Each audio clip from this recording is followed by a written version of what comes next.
I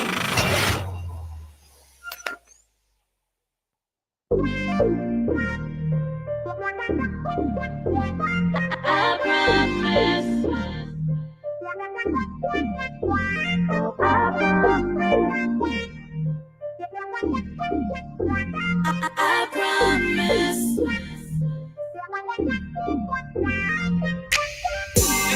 He's sweet, and nothing's ever gonna come in between. I promise. On me, nothing ever could compete. I promise. He's sweet, and nothing's ever gonna come in between. I promise. On me, nothing ever could compete.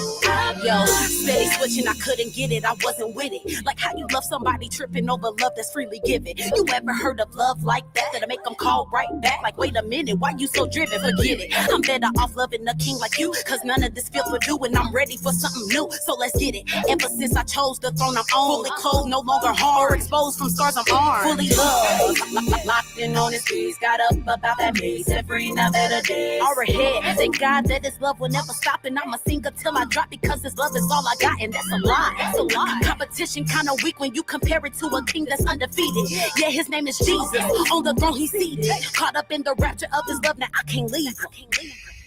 Boy, he's sweet, and nothing's ever gonna come in between. I promise. On me, nothing ever could compete. I promise. He's sweet, and nothing's ever gonna come in between. I promise. On me, nothing ever could compete. I promise. He's sweet, and nothing's ever gonna come in between. I promise. On me, nothing ever could compete. I promise. He's sweet, and nothing's ever gonna come in between. I promise. On me, nothing ever could compete. There is a brighter day, he's coming right away, and everybody say that's on me. No more time to play, come get your life today, and everybody say that's on me. There is a brighter day, he's coming right away, and everybody say that's on me. No more time to play, come get your life today, and everybody say that's on me. Trust me, better listen, I'm forgiven, now I'm living. Holy Spirit, keep me lifted, my whole life has been shifted for the better. Now I can keep my head up, this song is just a letter to show him I won't let up, I can't give up, I won't let go, but he know. I be slow, that's a no. Right away till I meet him, can't wait till I see him. Love got me tripping, yeah, I'm gone. He trips on every song that I'm on, yeah, I'm on, cause we're one. Boy, he's sweet, and nothing's ever gonna come in between. I promise. On me, nothing ever could compete. I promise. He's sweet, and nothing's ever gonna come in between. I promise. On me, nothing ever could compete. I promise. I promise.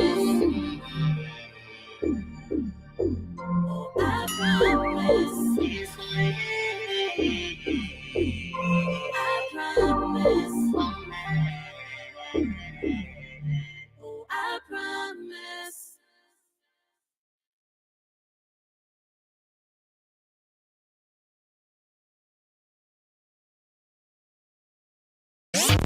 This is an Iwegbu production.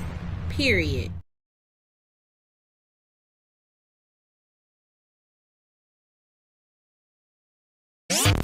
This is an Iwegbu production. Period. What is good, family? What up, y'all? Hello, y'all. What's the deal? What's the deal? What's the deal? Hey, turn the light up on the computer. I want to make sure we're not too dark. Okay, all right. What's the deal, Okay, y'all? hello, y'all. Welcome in. Y'all hear us out there? It's Thursday, y'all. Y'all said that the music and us talking was weird, and it has some stuff. So y'all please let us know in the comments if this is not sounding the way it needs to be sounding. We appreciate when y'all do that. But welcome into another Pillow Talk with the IWEGBU'S. We are excited to be here. Y'all. Yes, welcome in. What's up? Where y'all watching from? Let us know in the chat right now. What's the deal? We are excited that you are here. It is Thursday. It is time to get into all of the conversations. Yes. It is time to get into the topics. Yeah. We are not only self-proclaimed, but have been titled and stamped as the realest couple alive.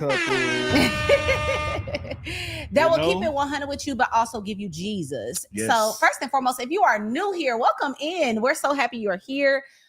Everybody that's here right now live, we want to know where you are watching from. But when you tell us where you're watching from, also drop a number. Number 1, if you are doing great.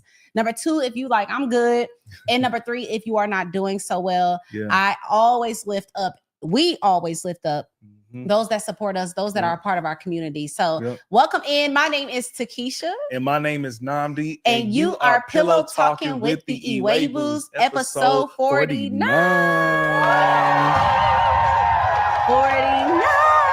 49. What up? We got to do something for the 50th episode. We're almost, We're way past 50 episodes, but this is 50 episodes of it's not. It's eyeliner. I appreciate that though.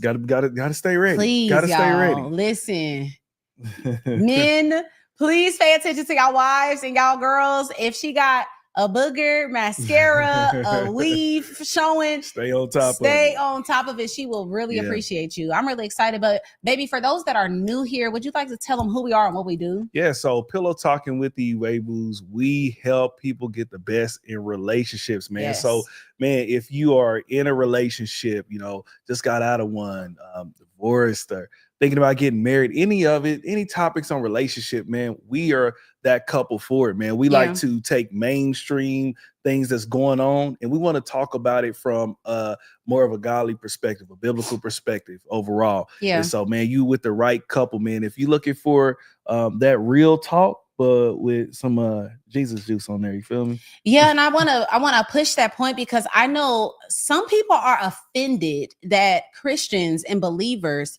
talk about things of the world, but we are here. Yeah. And before you know it, you are influenced by the things of the world. So we're like, y'all watching TMZ and Shade Room anyways.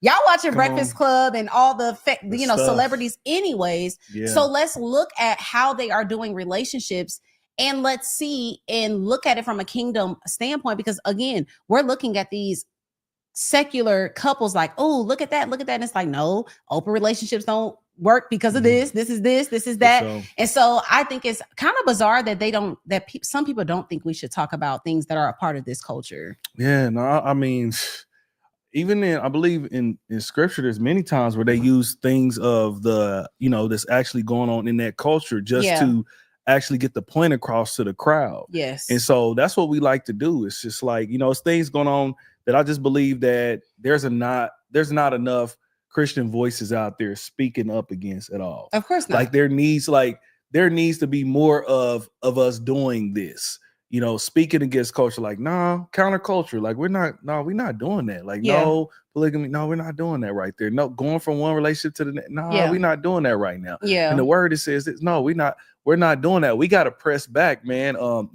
Like I think of D1, how he's pressing back against the culture right now. Like, no, man, what y'all been doing with the music is not working. Right. It's not working. It's getting people killed. It's getting people locked up. It's getting people giving certain people too much power to the point that now they getting exposed 20 some odd years later for things that they allegedly did. Yeah. You feel me? Like but they had that much power where people felt like Diddy. I'm talking about that's not just Diddy. That's just, I'm talking about, you got in the film industry, you had Weinstein or you had Cosby, all that. They all allegedly did certain things that, they abused their power because people were trying to get on. Right. But it's like they got puffed up. Nobody was coming against it.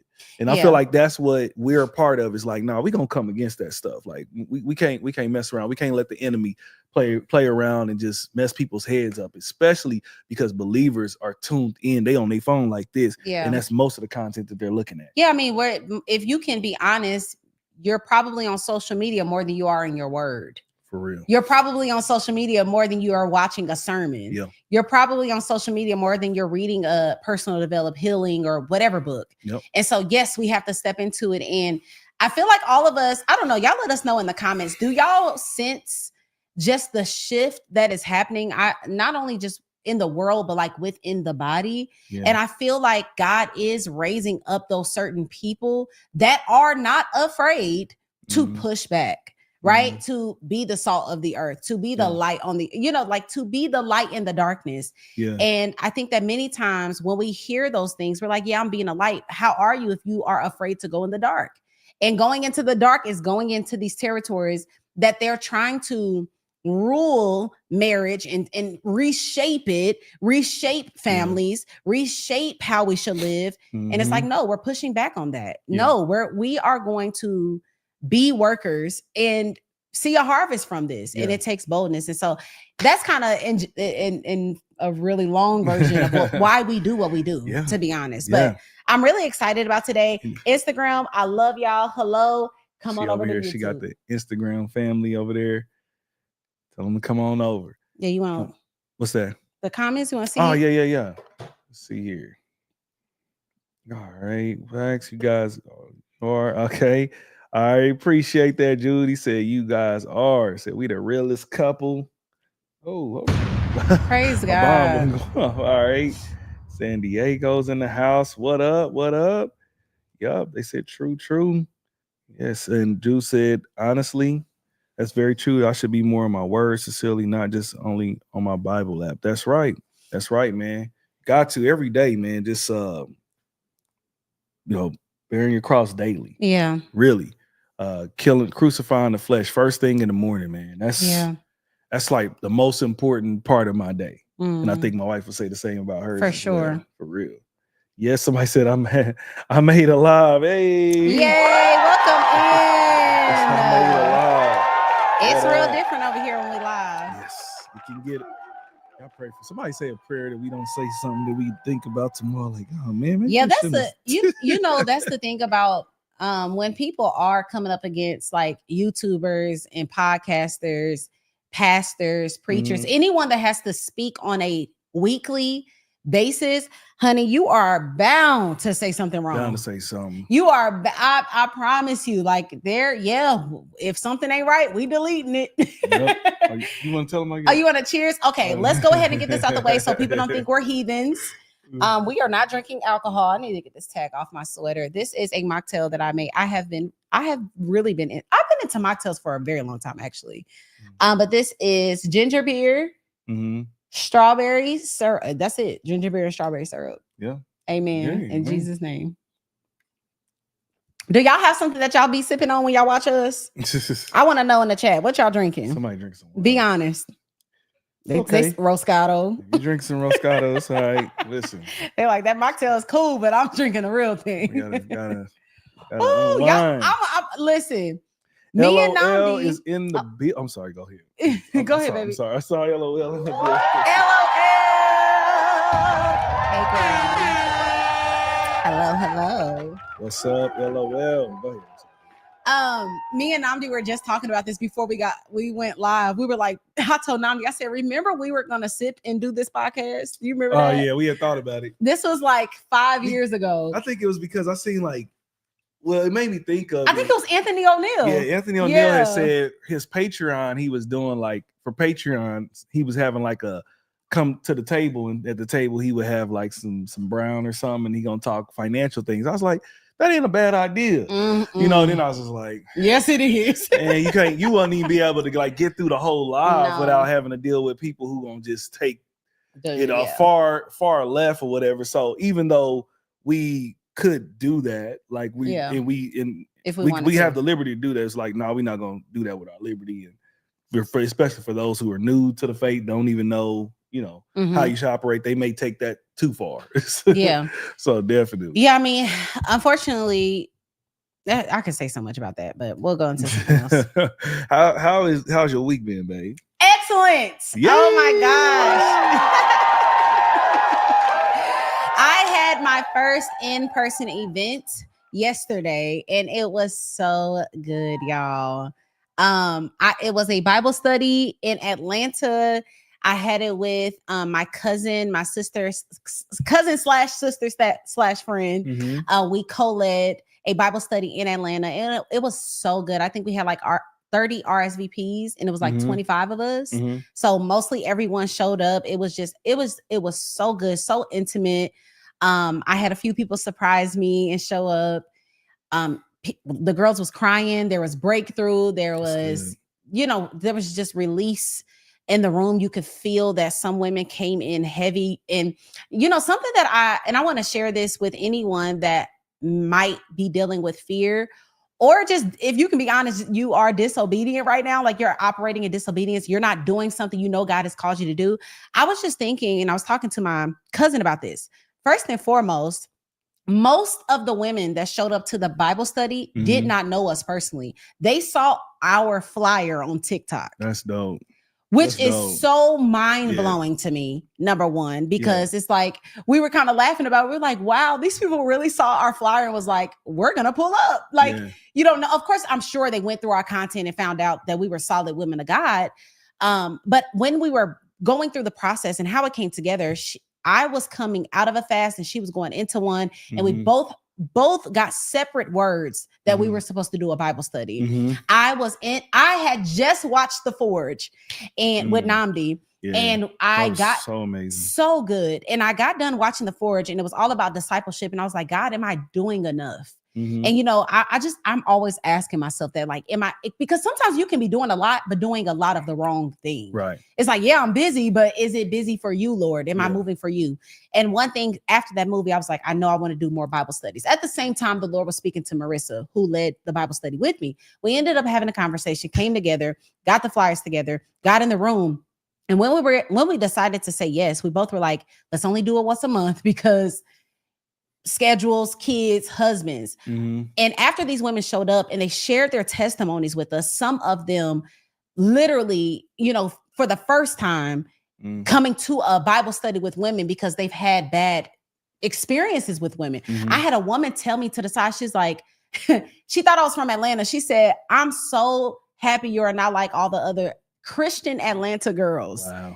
And I said, she said, you're not mean like all the other Atlanta girls. I said, well, I'm not from Atlanta. She said, oh, that makes sense. I said, I'm from Kansas City. But I'm listening. I'm like, oh my gosh. Like, if I hadn't said yes, that would have been stamped in her head that I'm not going to another Atlanta Christian thing. Like, you just don't know what is on the other side of your yes. And that's just one of the testimonies. And it was just so good. We talked about spiritual warfare, putting on the full armor of God on a daily basis. Just really, I would say it was an impartation of hunger that the Lord used us to put on the ladies, getting your word. So that was excellent. I feel like this whole month has been really good. I am just driven. I'm so locked in. I'm so focused. I'm just, it's been a really, really, really, really good week. Really good month. How about you? Yeah, we just been kicking it off to a great year so far.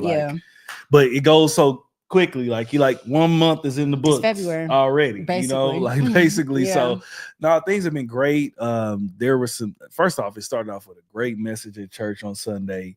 I forgot already. Yeah, it just amazing. I listened to so much Dr. Darius. I'm like, what was that sermon? that message right there. You got, I can't remember what the actual, like, the one of it, the actual name of it. But last Sunday's message, it just sparked something. Oh, okay, I remember. And I was like, you know what? I'm going to seek the Lord, and whatever it is that His answer is that's what it is, and I'm just gonna roll with it. And man, He answered so much of my prayers this week. I'm so grateful. He just comes through every time. Let me tell y'all, whatever you going through, lean on Him. Yeah. Like, he has never failed. And won't. He has never lost a battle. These aren't songs that we sing. These are the type of lives that we live out when we live in the faith in Christ. So every time that I have something that I'm up against, He just shows me time and time. He's like, come on, bro. And so even this time, I didn't even wig out. I didn't even trip out. Like, for real. I was just like, I knew that it was something. I think I might even said it on here, that in business there was like a certain type of risk I was gonna have to take. And I was like, it was something I never had done before. I was really gonna have to step out on faith. And I was like, okay, I'm gonna have to do this thing one good time and just, all right, put my head down and here we go, Lord. And come through. Yeah. Came through. He's like, there you go. Mm. And it just, what it does is it increases your faith. It's like muscles. Like as soon as you just put some more weight on it. Don't steal my metaphor. You know what I'm saying? Like you're growing and growing in that area. And my faith muscle, Lord knows, that's one of the ones that he just has to continue to stretch in me. So I'm truly grateful for that. So yeah, that was great. I had something on my heart though here recently, babe. Just why are you looking at me? I don't know. Like I'm scared. Because you ain't prepared me for nothing. I'm like, no, what you about to announce? Like I did, like there's been we've talked about this. We kind of talked about it last time, so I won't go too long on it. Was the whole like this that's really been bothering my spirit is the self-righteous sect like of Christianity right now. It's like the I don't know, it's just it's just a group of people and people that make channels that just diss pastors all day and all types of crazy stuff. And it just is crazy to me, man. And I thought about this. I was on a business trip not too long ago, and one of my good brothers, he was talking to me, and he was like, good dude. He didn't mean no harm, but he was just like, man, I wish that right now, like God would just come strike down a bunch of these pastors. And I'm like, he's like, man, this the way that they playing with this pulpit, this, that, and the other. And I'm like, no, I feel you. And I know in particular who he was talking about at one point. I was like, yeah, I don't see it like that, man. I said, I wouldn't, because I said, man, I think about me. I think about my sin. What if he would have came back at that time? What if he would have came and struck me down in the middle of my sin? I'm like, we all need the redemptive blood of Christ. Like we all need it. Like not one is above the other. We all got a log somewhere in our eye that we need to be working on. Okay, I just want to check in with the people really quick. Okay, I'm sorry. Okay. No, you're good. Yeah. I want you to keep going. Yeah. I didn't know you was gonna go in this direction. Yeah. And I can tell that this is definitely heavy on your heart. It's been heavy in our home, and I'm actually relieved because I stay angry about that. I stay, having to check and see what the Lord is saying about that. And I want you to hold that thought because I just want to check in with our community. Do y'all sense? And I want to do a quick temperature check. Do y'all sense the self-righteous idolization of pastors and the self-righteousness view of themselves within the body of Christ? Do y'all sense that within Christianity, within the body of Christ? Because I'm telling you, I've been, seeing it, and it's even more prevalent. And sometimes I'm like, it's almost like I'm praying that the Lord, removes the veil off of our eyes to be, to be able to judge by its fruit, in whichever way, whether that is somebody that is like what you're speaking on, everybody need to, be burnt down, because it's like, okay, that's self-righteous to think that none of your sin needs to be burned down too. Because if anybody need to go to hell, it always need to be you. Like you need to be always thinking about yourself first. But then there's another side of the overt always got something to say about a leader, always got something to say. And it's like, now that's your like, career. It's literally your career. Careers off of just like going through people's sermon and finding the holes, and this ain't, that's it's nuts. like what and this ain't even like nobody's really done that in our past. I think I seen one video maybe, but I've seen it on just pastors that just a bunch of different ones. Some that I totally agree. Some of them is just a little far left. Yeah, for sure. Sometimes. And they do need to be called out to an extent, but it's just not done with love. It's done with more of like, this is totally wrong. He's totally a false this. Let me show you. And it's just like, hold on. Okay, where's the love in this, man? Like, when are we going to talk about what good they do? Do y'all know that it's more pastors out there that are doing good that are actually doing it wrong? Yeah. Not every church is a mega church or any of that. Like, I think I seen an interview the other day. It was like mega church is like 2% of the whole church body overall.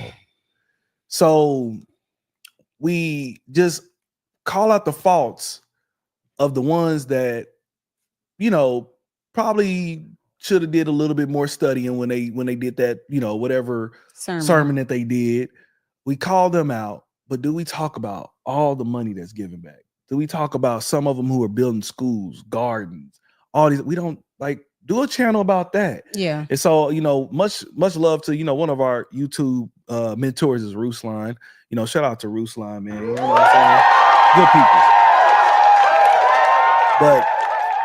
But he used to like make some different videos on some of these pastors at a time. Mm-hmm. And then he turned and was like, I'm not doing that no more. Yeah. Like and I applaud him for that. Mm-hmm. He's like, because it's much more that's doing good mm-hmm. than actually are doing bad. Like he's not speaking, and when he speaks about it, he speaks of it from a standpoint of love. So again, with my homie who I was talking to at that time, nothing against him. I don't think he didn't mean it in no bad way or anything. It might have just been, I don't know, just the anger in his heart is a righteous anger that like he had towards people leading maybe people the wrong way, or maybe not giving the message the best way.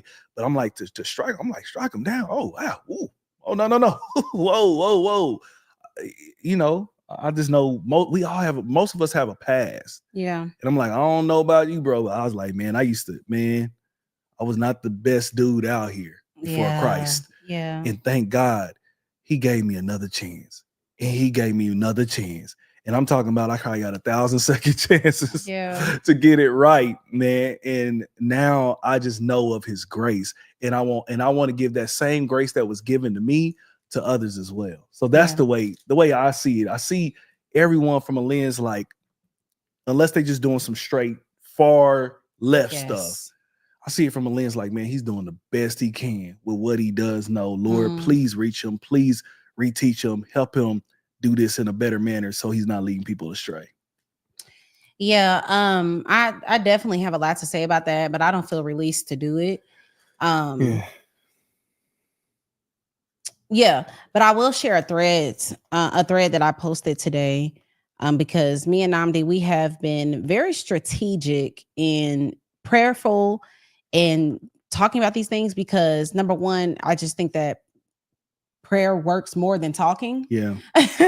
But I posted this today. I said, a lot of pastors are becoming bullies. They can't be corrected, never wrong, and full of pride, and God isn't pleased. And I tend to go viral on threads, so it's kind of funny how this one, it's not going viral, but it's getting some traction. And someone in the comments was talking about like, I'm literally, basically she was torn between leaving her church because she sensed the bullying happening and like the pride happening. And I have a lot to say about it. Do I think my opinion matters? No, but I think my prayer matters, because it is something that the Lord began to break my heart. There was something that happened not too long ago, and I just began to weep. And I was just so saddened, because I'm like, when we really think about what we do as YouTubers, as speakers, all of that, when we get into the, no, you're wrong, no, I'm more holy, no, you did this and I'm more righteous because I don't do that. I don't drink it at all. We don't listen to secular music. So that makes us more, when we do those things, that is not pleasing to the Lord. It's like a comparison of who is holier. Come on. And it's like none of us actually, without his mercy and his grace, we all would be having the same eternal life. We all would be experiencing the same thing. And I think that I say this all the time. You know how the Bible talks about the Lord throws your sin into the sea of forgetfulness. And I'm like, thank you, Lord, that you do that. But I think your sons and daughters throw it in there too. And they forget that they were nasty. They forget that they were liars. They forget that they was cheaters. They forget when they was with their wife, they was still watching porn. They forget that they were foul, bad integrity. They forget, married men, as you were looking at somebody that wasn't yours and making a comment in your head. They forget that, okay, you're not doing the things out loud that maybe other people are doing, but God looks at your heart. God looks at your motives. And that's why I am trying, and it's not a comparison, but because I see that, and I'm saying this for everyone. When you see and you hear that, don't say, oh, don't have that's why I make sure. No, one thing you need to do is make sure you repent daily. One thing you need to make sure you do is examine your hearts daily. One thing you need to do is make sure, God, check my motives. What did it mean? Why did I do that? Why, even when I remember Portia said this, And it was so good. We were talking about modesty. And she said, some people dress modestly to say, see, I'm covered up. I don't got to show God looks at the what? Heart. He looks at your so yeah, you outwardly are modest, but you feel like you're better because of that. You look down on people because of that. And so I stay in a place of, I try my best. Especially recently, I feel like God has given us an opportunity to see the pride and the arrogance and the self-righteousness to say, don't do that. Don't go that way. Don't go that way. Remember what I brought you out of. Remember what your character used to be like. Remember how nasty you were. Remember, not in a way that is condemning you and keeping you in a place of bondage, but simply in a place of humility. I would be nothing without the grace and the mercy of Christ. So I'm not boasting in my, I'm not doing those things anymore. I'm boasting that I have a savior that covered it. Come on. That's what I boast in. And I feel like we just have an opportunity to see it and to be like, all right, not like, oh, see, these pastors, these leaders, this. No, wait, TK. Why do you do the things you do? Why did you say that? Why did you post that? Check that heart, check those motives. So I don't know what the Lord is going to do when it comes to, talking about that, because our heart is definitely burdened with that. It might have to be. And I want to say full out video that we. I want to say this last thing. When. Oh, how many people are on here right now? Got about 17, 19, 20. Keeps going up in there. Okay, that's a small number. But Morrissey, Dang, here. Yeah. So I think we're just going to continue to pray. And one thing I do want to say, we'll continue to pray on that. Definitely. I don't know. I know it's just kind of out of nowhere, babe, but I was just like, man, if I could get people to I think that's why I think worship is so big to me, because when I'm listening to those words, sometimes even when I used to be on the worship team, to really get me to embody what I'm saying, I would have flashbacks. I would get flashbacks of, oh my gosh, like I am on this stage singing to people who I used to club with. I see someone I used to club with them. I used to be out there with. I couldn't imagine you in a club. Oh, yeah. Did you dance? I danced a little bit back when I used to do the Nina Pop and stuff. You know what I'm saying? Oh no, don't do it. You know what I'm saying? Don't. Babe, no. Oh my God. Oh, Jesus. Hey. I'm about to see my man. Can I dance? No. Oh. That was not good. Oh my Lord. Hey, when we was in Kansas City, these dudes, they used to call themselves the Nina Pop boys. I think I remember they used to call it. They used to be in there like, you used to be the Nina Pop boy? No, I didn't. Oh. It was some cats. I think they was like, went to Raytown or something. Come on, they used to call themselves Nina Pop boys. It was crazy. And you wanted to be one of them? Nah, definitely. Did you try out for the team? Definitely didn't. I didn't know. No, I knew one dude. You were in an R&B team, right? I mean, R&B group, right? Me and my boy, we did a little something. So you had to dance, right? No, we was definitely not that. Me and him are not coordinated. Nah, little, little rolls or something. You feel me? Little, but none of that. I'm sorry, baby. I ain't trying to make you think of that. That you don't want to hear about it. You can't. Let's not talk about that. I was trying to tell them about worship. Let's go back. Let's go back to my message. And my message is, y'all, I think that this is why I think that worship is so big to me. It's because when we listening to these songs, man, and you just thinking about like what he's done, what he's brought you through, it's just like, man, like what a God. That song right there, I don't know what it's called. What a God, what a God. I didn't know you was on the floor. I was, man. He said, if the highest place I'll reach is at your feet, then I've done it all. Like, my gosh.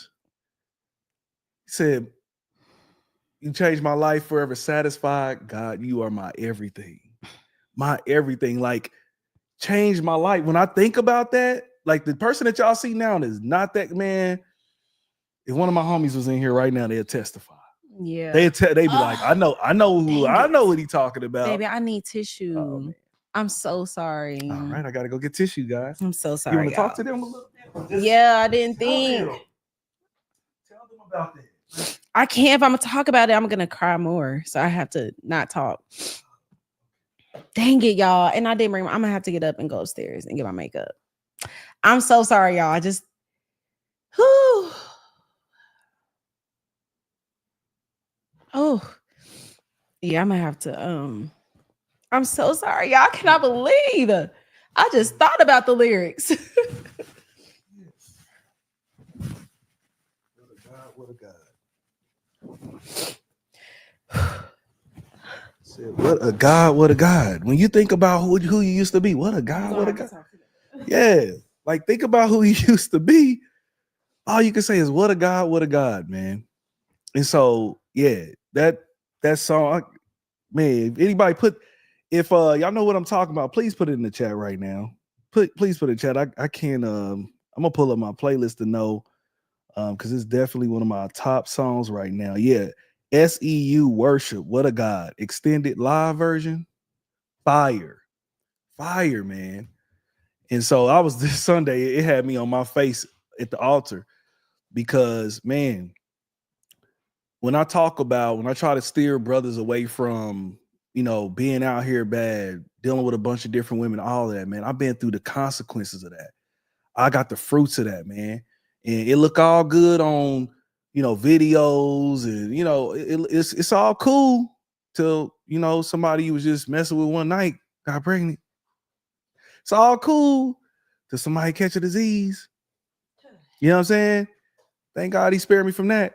It's like, it's all cool until some of those things happen. And I know people who end up getting stuff that they can't get rid of. I know them.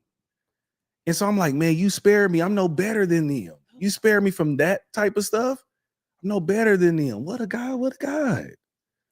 So that's when I think about the self-righteous sect that I'm talking about, I'm just like, hold on, man. No. Everybody needs that grace. We all need that grace. Don't get it wrong. Some of us need to be called out with love, but we all need that grace from the Lord. So anyway, let's get into these comments and then we gonna get into it. Went on a little bit of a rant there. Baby, you want to tell me which ones to pull up? Okay, sure. Well, first we're going to start out with Jerry, who just gave us a super chat. Hey. Thank you so much. Yes. Let's go up, y'all. I didn't know Nandi would go there, so y'all give us a moment. Yes. I made it live. Let me just bring this up. What's that? No, I said just bring this up. Yeah. I've been watching on YouTube and I love what y'all share. This is up. Probably up there a little bit more. A little bit.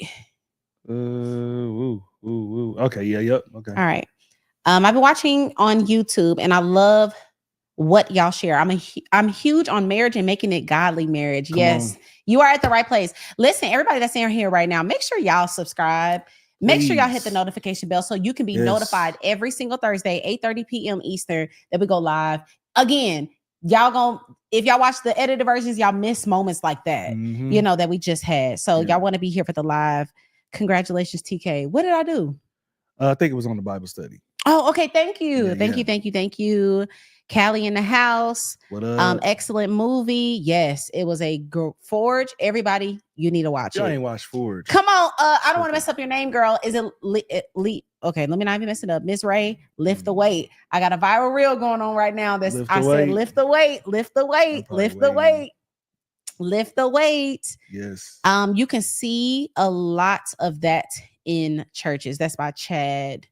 You can see a lot of that in churches nowadays. Yeah. Yes, it is very prevalent. And I don't know Namdi's purpose, but I'll speak to any of the moments that I bring this stuff up, y'all. It's number one, to pray for these people, right? To pray, because we know that pride comes before the fall. Yes. And so what we have to pray is that people, that they see, the thing about growing in power is that you attract more people that are around you because of your status. Mm-hmm. And because they desire either to, people just love people of authority and power and positions. Because of that, you attract yes men. And these people don't correct you. They don't hold you accountable. They're not sharpening you. They're not challenging you. Because be honest, a lot of times when you're having correcting conversations, them relationships be done and over with. People get offended and people are done. People don't like hearing about themselves. And so we have to begin to pray that people around leaders in general, we got to pray that they, just have people around them that are safe for them to be corrected. Yeah. Thank God my pastor at the Way Family Church in Murrieta, California, he is not like that at all. He's a very humble man, is very sensitive to the Holy Spirit. He's steady crying in front of us. Yes, I love that, Jessica. It's really good. Definitely. This will get better once family is brought back and focused on. Yeah. Amen. Thank you, Jesus, for your mercy and your grace. Okay. I believe that God Almighty I think you're trying to say raising up a young generation to preach the gospel. I agree, Chad. Yeah. I agree. Yes, I dated a guy like that and it crushed my spirit. A guy like what, Ayanla? We want to know.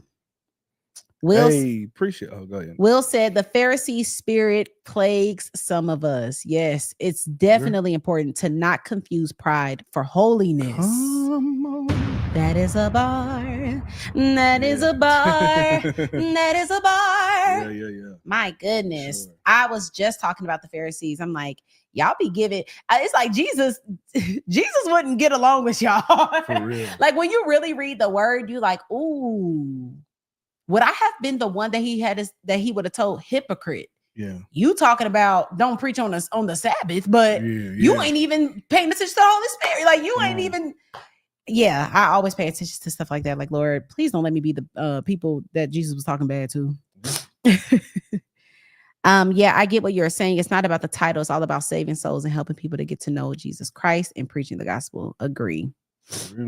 Followed on Instagram. Okay, you better follow everything. Thank you. We appreciate. Oh, wait. Oh, you putting that up. Yeah, y'all make sure y'all follow us. Thank you, Josh. I'm just over here getting. What you say? I'm talking about the comments. Okay, never mind. Yeah, I'm talking about the comments. Did I miss something, baby? Because you were going to say something about. I don't know. Well, welcome in. If you are just now getting in, y'all, we just had a moment. I had to get my makeup together. I probably still look a mess. Okay, go ahead.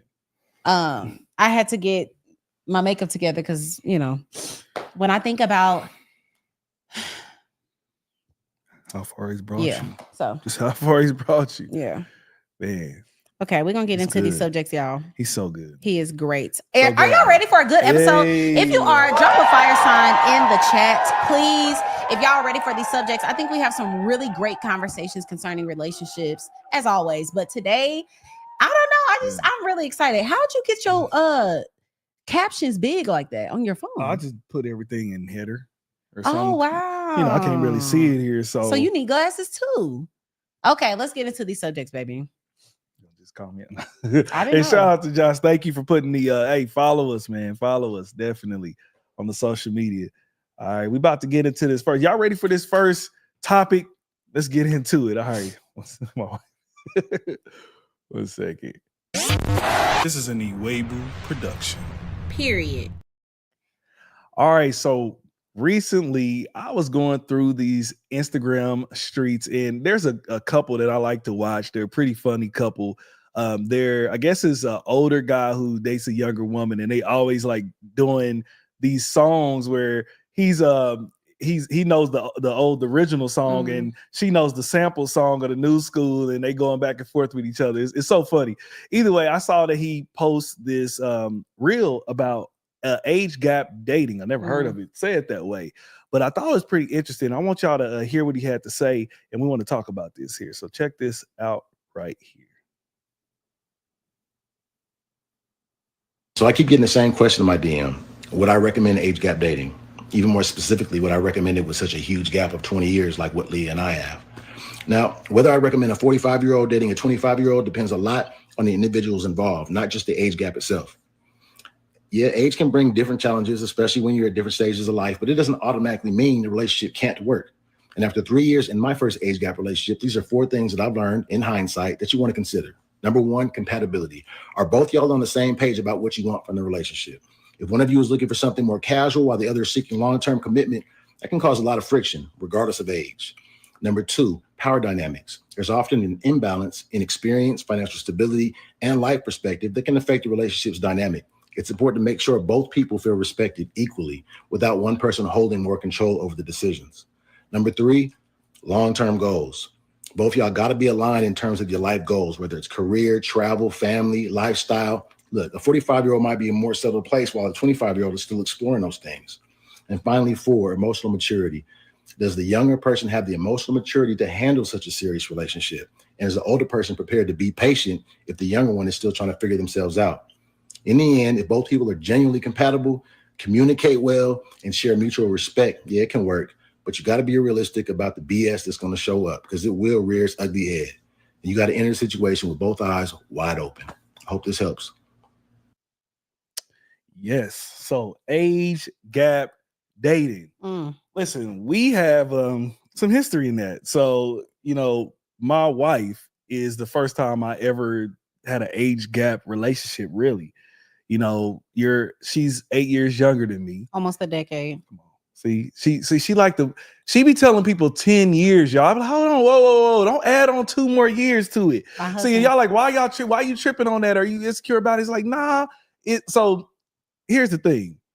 Before my wife, the youngest or the biggest gap I ever had was someone else 5 years younger, and I didn't really like seriously date this person or nothing like that, but 5 years younger. And I just thought that was big then. So I really, actually, to be honest with you, kind of hid the relationship in a way. That's crazy. Because I don't know, it was like I still had a mind like high school, where in high school I just felt like you don't talk to nobody no more than 1 grade lower than you. For some reason, I don't know, it was just in my head like that. It was weird. So when I'm obviously I'm an adult, I'm 29. You're 21 going on 22 at this time. Why do you have to say going on 22? Because he was like a month away from me. Oh my gosh. My husband was 29 and I was 21. He wants to make me older so bad. Hey, listen. So bad. Maybe it's okay. No, it's good. You fully grown. You was definitely grown. So you was the first time I ever thought, because I literally, when we were talking, I was like, man, she's so like, she cool. I'm like, okay, it's a little bit of a gap here, but it was just certain ways about you, and I'll get into it as far as it goes. It was like, man, you know what? I can deal with her. So for us, he was talking about compatibility, and I gotta agree with him there. So for us, we had, and I think that you need to have is some type of compatibility if you're looking at dating someone with a gap. Now, he said he 45, she 25. Nuts. It's more and more common. I be listening to Uncle Shay Shay, and he be talking about picking him up a younger chick as well too. And I'm like, okay, I guess 50-something people be with 20. I mean, they all grown. I mean, I don't know. It might not be my thing, but hey, you know what I'm saying? Would you let your 25-year-old daughter do that? I can't do nothing about it. Would you let her? Would you be okay? Like, would you feel relaxed in your spirit? No, I definitely wouldn't. Well, one thing I do know is that the person is serious, but more than likely by that time they've been through a marriage or 2 by that time. So also, why did that fail is what I'll be thinking. Yeah. You know what I'm saying? Like, so I'll be okay in one way because I'm like, okay, he is serious, but then again, no, if you my age, homie. Ugh. Like if we was 40, nah, man. Yeah. Because by the time I turn at the age, then my daughter will be around 25 or something like that. Yeah, that's wild. So anyway, but he said the compatibility. And if you're looking at this, I think you do, like, I think what he said with compatibility, it has to be a thing. So for us, we had Jesus and we had music. So that was that made us compatible. Our goals and our dreams were similar. When I sat there and I just spoke to her and we just was just speaking about life, I was like, man, we're on the same track as far as that goes. Namdi was interviewing me. I was interviewing. Yeah. He's making it sound cute.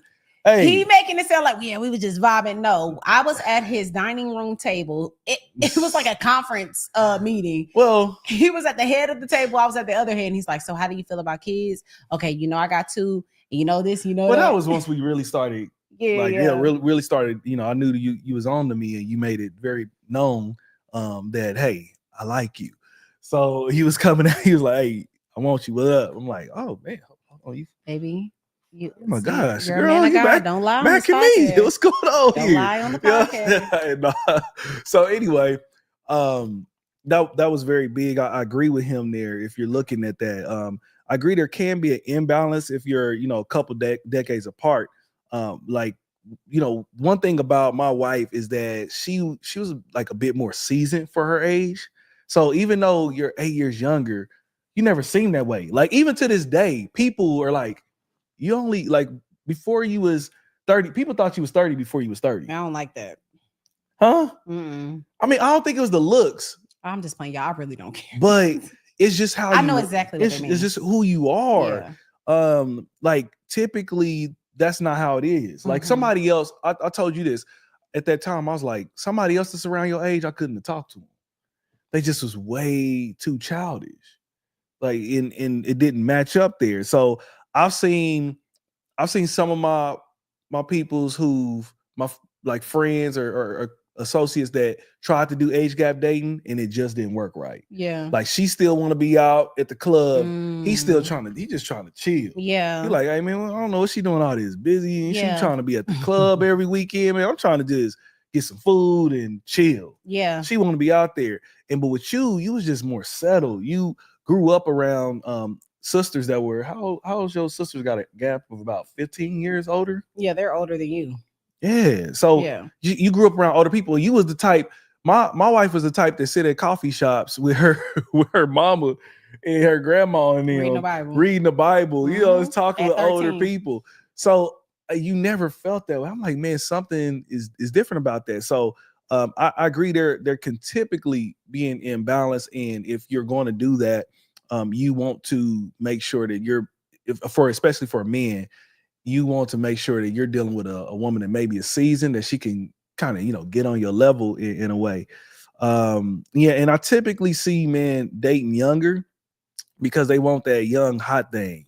But the thing is they have difference in priorities and end up driving them crazy. Yeah. Like a lot of times I could just me thinking about if I was 40 something, trying to be with somebody in 20 something years old, it's gonna be too much of a gap, I believe. Yeah. And they're gonna probably drive you crazy with some of the things that they're just not up on, unless she's just crazy advanced. Maybe she went and got her doctorate already. Yeah. She got a house. She's big on the stocks and she understands so many different things about life. She has to be an anomaly for a 20-year gap typically. But definitely any type of gap that I would say is greater than maybe 5 years, you definitely want to make sure what he said. I think he was spot on, that you follow all those different steps to make sure you have success in that relationship. Yeah, I definitely agree with all those points that you made. I think there are pros and cons for sure with the age gap, specifically for women, because I do think that men, and in some cases, when they're older, when they're like 45 plus and they are looking at 20-year-olds, it's usually for lust reasons, Typically. right? They are tired of the women that's their age, because them women are like, I know you a mess, you a cheater. So you're trying to get someone that might be a little bit more naive and someone that's just a little bit more moldable. And I think we're gonna get into the real. Okay, that's what we're gonna do about this, because okay, let me first start with this. If you are a woman and you are at late 20s, early 30s, I will probably, why am I getting scared to say it? I probably would never suggest you to date the same age. Just never. I don't know anybody that dated the same age, married the same age, that aren't dealing with a deep sense of dissatisfaction in the maturity and financial stability of the men their age. I haven't met one. And yeah, it's different. So I think that if you are a woman and your desire is to have a man that's already established, have a man that is secure in multiple areas of his life, not just financially, but mentally, emotionally, he is just driven, right? He has vision, he has goals, he has things he's going after, which is the main thing we are attracted to as women. If that's your desire, there are men that are young that are like that. Is it rare? Yes. And I want to read this statistic that I found, and it said that at the age of 27 for men is when they get to a place where they feel like finances are something they should take serious. That's when they feel, okay, I might need to know how to get a bank account and do. That's when they feel it. Well, no, they might need to. Most of them got a bank account. I might need to know what my balance is before I swipe. Yeah. That's when they start to feel, okay, I might need to look at what does my student loan say? I might need to, that's just the feeling.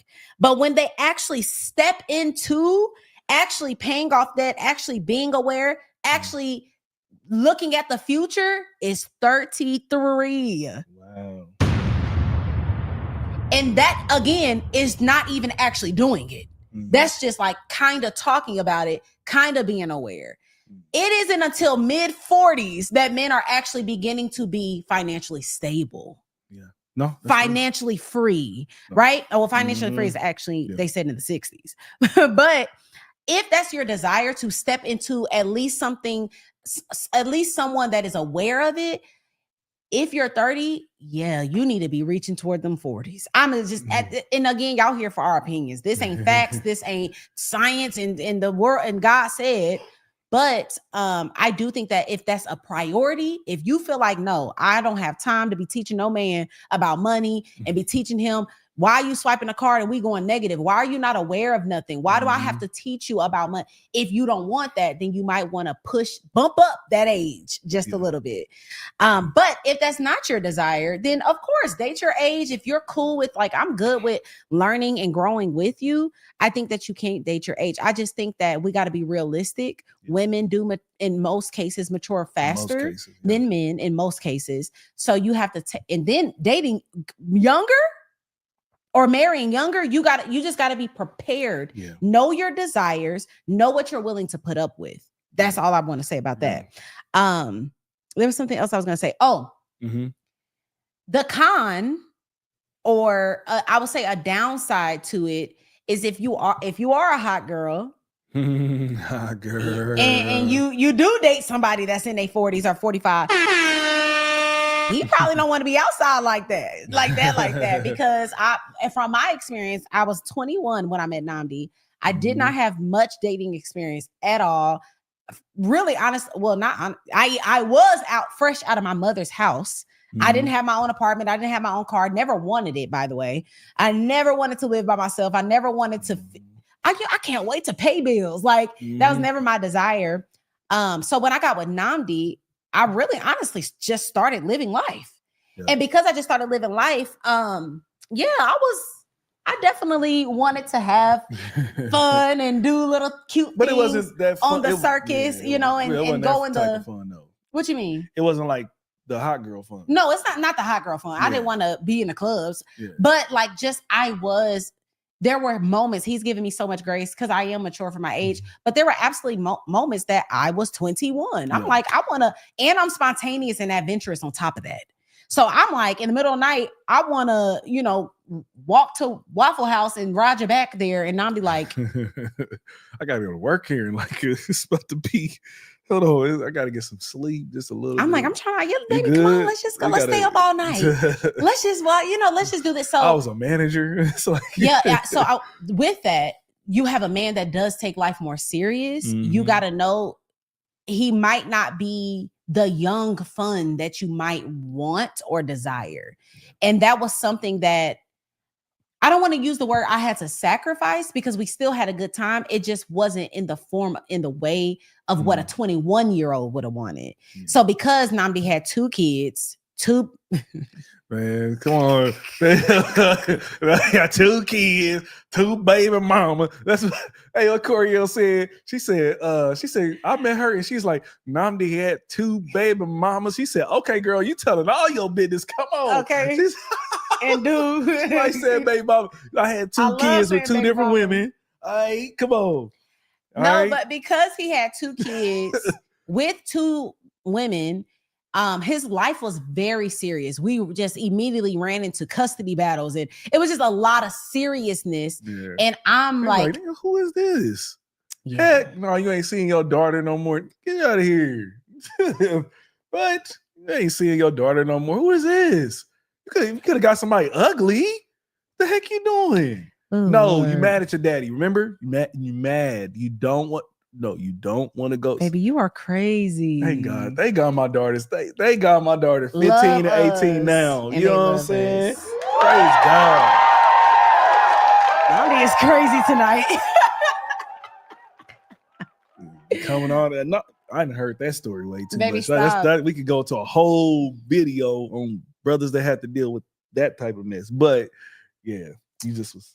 Yeah, he was dealing with serious things. I didn't have baby daddies. I didn't have bills. I didn't have nothing. Like I was fresh in Christian hip hop. So my life was so light and so free. And I do feel like when I met Nnamdi and I got married to Nnamdi, there was a expectation to like step into more seriousness. So again, what's your priority? Because I was okay with, and we still had fun. Yeah. But it wasn't the kiddie fun, like, well, let's stay up all night. We got kids. Like, I immediately got pregnant the first time we touched each other. So it's like got pregnant once we got married. Then got pregnant right after we got married. So everything moved so fast. But if your priority is, as a woman, if you're watching this, I want to have fun with my man. That's the main thing. I want to have a good time. I want to just kick it all the time.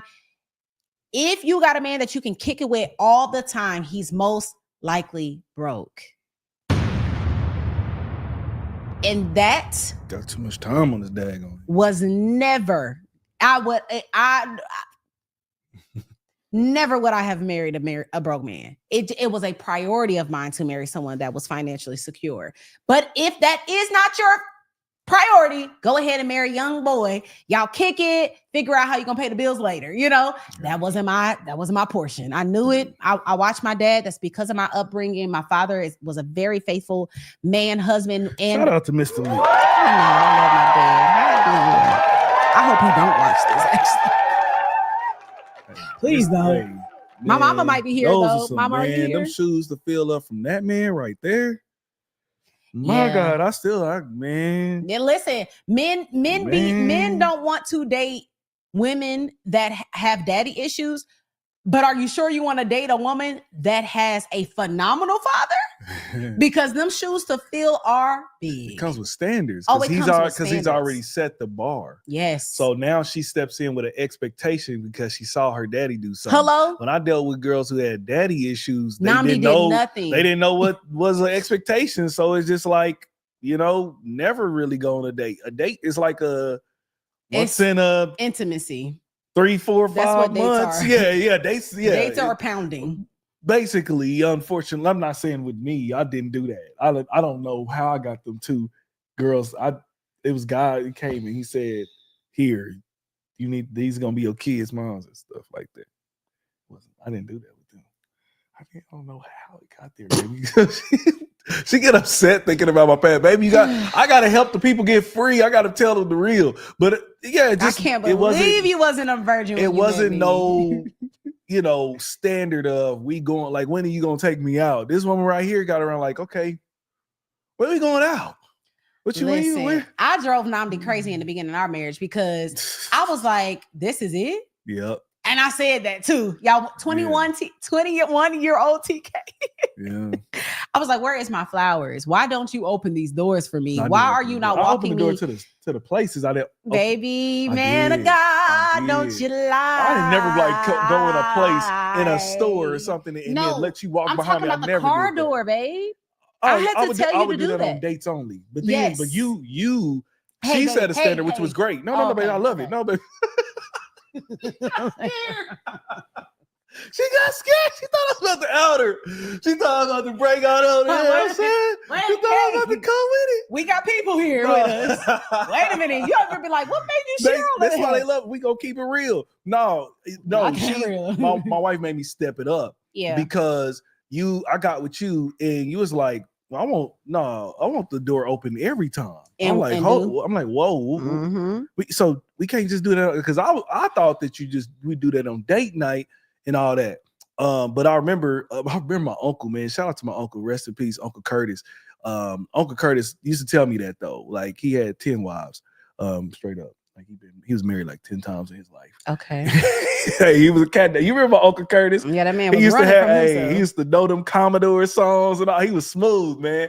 So anyway, he used to tell me, man, you open up the door. You open up the door when you get your woman. You see what I'm doing with your auntie so and so. I just met her. I don't know who she is, but he'd be like, yeah, that's what you do. And you brought me up to that standard. Like, hey, make sure you open up the door every time. I'm like, we just going up the street. Yeah, open that door. Yeah. Walk me out to the car. So I was like, all right, this is her standard. Have the car clean, all those things. Like, y'all, my daddy, before we went to church on Sundays, will wake up at 6 a.m. and go clean the car every single Sunday. So my mama was pulling up back then. The 300 Chrysler was popping. She had the brand new 300 Chrysler with 24-inch rims, stepping out of that thing with fur coats and heels. My daddy took care of my mom. And I was like, that's gonna be me. Yeah. That's gonna be me. My husband gonna take care of me. And Namdi was like, you won't what? And this is why you have to set those standards, because I remember Namdi's friend wife was like, girl, Namdi ain't never had to work this hard for nobody. I'm like, so what did you do with them? Like, y'all just pumped? Like, nobody made you take them on a date, show up with some flowers, pull out a dress for them. Here's this. I'm gonna send you a Cash App. Go get cute. Get your nails done. Like, Cash App wasn't in back then. Okay, well, how'd you send money? Wire money? No, wire no money. You go get some cash out the ATM. Well, drop the cash off. I know I drove him crazy. So with that being said, though, because he was more mature and I was younger, there was things that I taught him, though. There were a lot of things that I taught him. So the point that I'm making is, though, and to close this, is that you got to know what your desire is. You got to know what is your priority. You got to know what you are willing to accept. And I was not willing to accept a broke man. And it's because I was raised in a home with a father that worked his butt off and never lacked. So I got anything I always wanted. My daddy stood in line to get Jordans. I got at 15 a drop top car. We always was in the nicest neighborhoods, always got my hair done every 2 weeks. I had everything I wanted. It was how I was raised. So my standard was that. So I'm like, well, hey, it said leave your father and your mom. I'm coming. And you better fill these shoes. And so that was a priority. And that's why I got what I got. And I'm so thankful for you, babe. You're the hardest working man that I know. And I appreciate you for working your butt off. Yeah. I'm grateful for you. It's like I learned from and you didn't even think you could. I ain't gonna lie. I didn't know. I thought I'll be showing my wife something. She showed me something. Yeah. She taught me how to love. Teach me how to love. Show me the way to surrender my heart. Girl, I'm so lost. Teach me how to love. Can't get my emotions involved. Teach me how to love. Yeah, I did. Teach me how to love. Yeah. Okay. Anyway. That's the end. All right. So yeah, y'all let us know in the comments. What do y'all think? Do y'all think, first and foremost, are you open to age gap dating? Are you open to it? Do you think there are pros to it, or do you feel like there's more cons? We would love to know in the comments down below. This is an Iwegbu production. Period. Now let's jump into these comments, see what y'all got. What's poppin', family? About this? What is good? If you are here for the live experience, I want you to drop a fire sign in the chat. Yeah. Live is where it's at, y'all. It is. It really is. Y'all done seen us cry, worship, oh my gosh. and get angry. We got a couple more subjects to go. What are we supposed to do? All right. Well, okay, Lord. Okay. Let's see. Let's go. We safe? I don't know. Could you go through the comments? Let me know which one to pull up. Who's our moderator? We got Josh in the house. Okay, Josh, check these comments for us, please. Just Make sure we stay on top of those if you could. We so appreciate you, man of God. Tell me where to go. Mr. Okay, no. RMJ3142. Thank you for the super chat. Yay. We appreciate you. Period. New is that? What do we know? Almost look like. I think that is. I think that's my.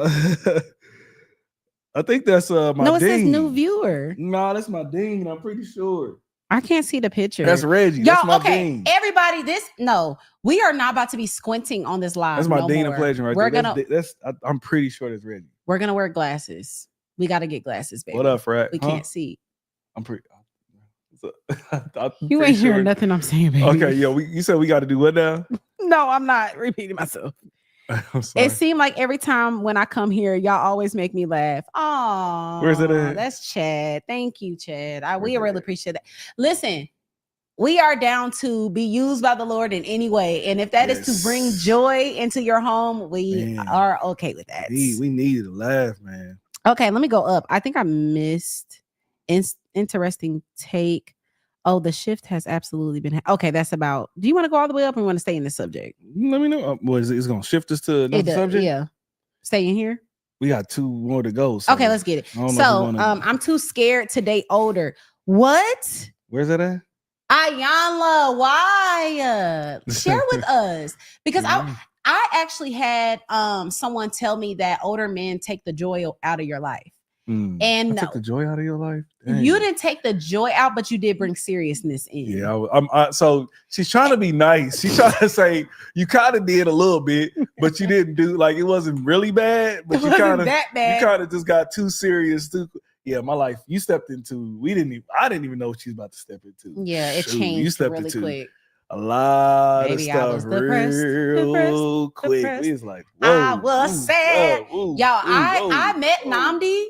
I met Namdi, which he was the most purest human I met, right? Ever. Gosh. He was so kind, so sweet. And then I met what was connected to him. And I was like, oh, can I handle this? And I was like, yeah, I can handle it. I love him. He's a great man of God. All the things are lining up. They're making sense. We get married. I'm like, or we get together. And I'm like, okay, we're cool. We get pregnant the first time we're intimate. So yeah, we locked in. Like we about to ride this thing out. See what we can do. And when I tell you, when I got pregnant and when it was official, can I say hell? Yeah, I think so. Hell broke loose. Man. And it was already we are so different temperament wise. Mm-hmm. Like I'm crazy, y'all. Like I scream all day. I dance. I sing. Yes. I jump off the walls. I jump on his back. I'm goofy. I make crazy faces. And Namdi is goofy too and crazy too. Not as much. You got to catch him in his moments. But Namdi be like, I'm trying to next client, put these leads in. Like he's just a very focused person. So with that being said, in the beginning, I already knew that. But then the war came and it made you even more serious. And so I can understand how dating older man can be scary if that's the concern, but I don't know outside of that what could be scary. Yeah, I don't know. It might be scary. I think that some people might be scared to have to really have to grow because he's going to. A lot of women low key. They don't. Sometimes they gotta be open to the man leading them for real. Oh, okay, yeah, Like for instance, it's not bad, but remember we was at the dating situation, the live event that we did, the couples date night last week. Oh, okay, matrimony, yeah, matrimony unplugged, and the men saw themselves as the diffuser, and multiple women wanted to see themselves as the diffuser. They don't realize that they the bomb that need to be diffused, and that he is actually the diffuser. They couldn't women lack self. They couldn't see that. Yeah. And so what I'm saying is that somebody may not want to walk into that because they know, okay, when I step into this is serious. Okay, that makes sense. You know what I'm saying? Like this is no more I can play back and forth. I can blame you. Yeah. Unfortunately, some of us, I've been there too, played a little toxic game and all that. It's just it's time out for games. Yeah. And now it's gonna be put my big, girl pants on. If a woman's looking at an older dude, that's what's gonna happen. So that may be the hesitancy. I agree. But we want to hear from you, Iyanla. Yeah. What about the hookup culture? I'm not, what's that mean? My fiance Renee is 4 years older. And honestly, I did have growing up to do, unfortunately. I'm truly thankful we are in a new season engaged. Yes. Hey man, shout out. First of all, shout out to you for even saying that, there was growing to do. Again, y'all, ladies, if you're watching this, if you have the patience and you're like, no, I'm willing to work with you, to pray with you, to do this with you. See, this is the thing. And we're definitely not talking about you, Jude. I'm now going outside of you.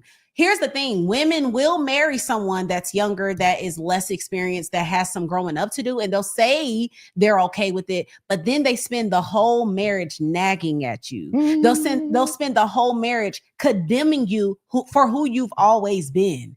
So that's why even in our coaching sessions, we press and push. Hey, they could be this person, number one, forever. That's number one. They could be this until they see the Lord. Or they could be this for 5 years, 10 years, 15 years. You have to really, and Jude, I hope your fiance is watching this too. Are you okay with growth being, what's the word?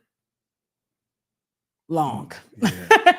Like long. It could be a journey, and you just got to make sure you are okay with that. And if you are, then by all means, date your age, date younger, do whatever. If you're like, no, I'm down, I can wait.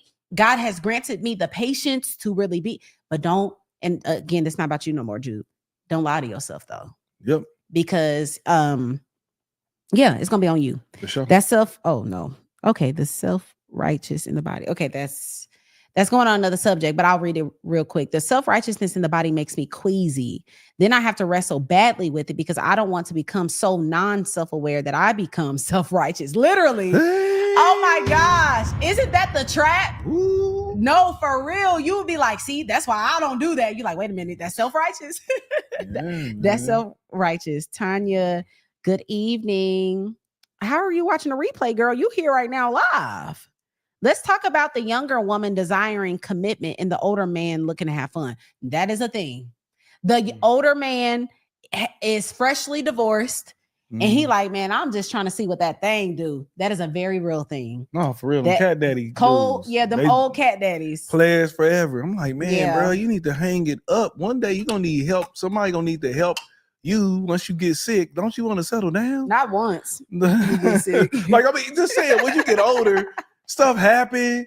You might need some help getting up, and you going back and forth with all these women. Gap dating sounds kind of awkward. Well, we got a gap, so we got a little bit of a gap. We got a cool little close to a decade. No, she said I thought I missed it. Girl, no, you here right now. Yeah. Namdi got me weak with the club flashback. Please keep him covered, sis. Y'all pray for him.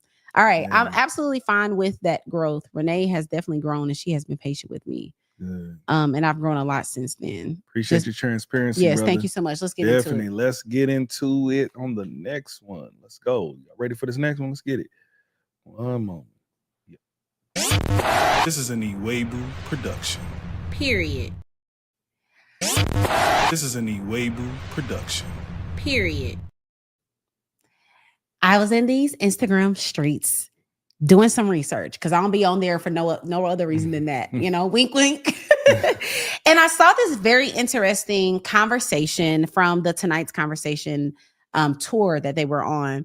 And they were talking about, is a man insecure about a woman that is immodest, or is he territorial? Does he have the right to care about how you show up and what you look like and what you're wearing? I want y'all to watch this video and want to know what you think.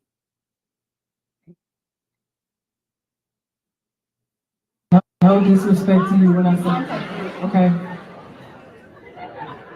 I think that sometimes some of y'all women really don't understand how territorial men are. That's biologically how they are. It's different if you were covered up, but baby, you got titty tape on.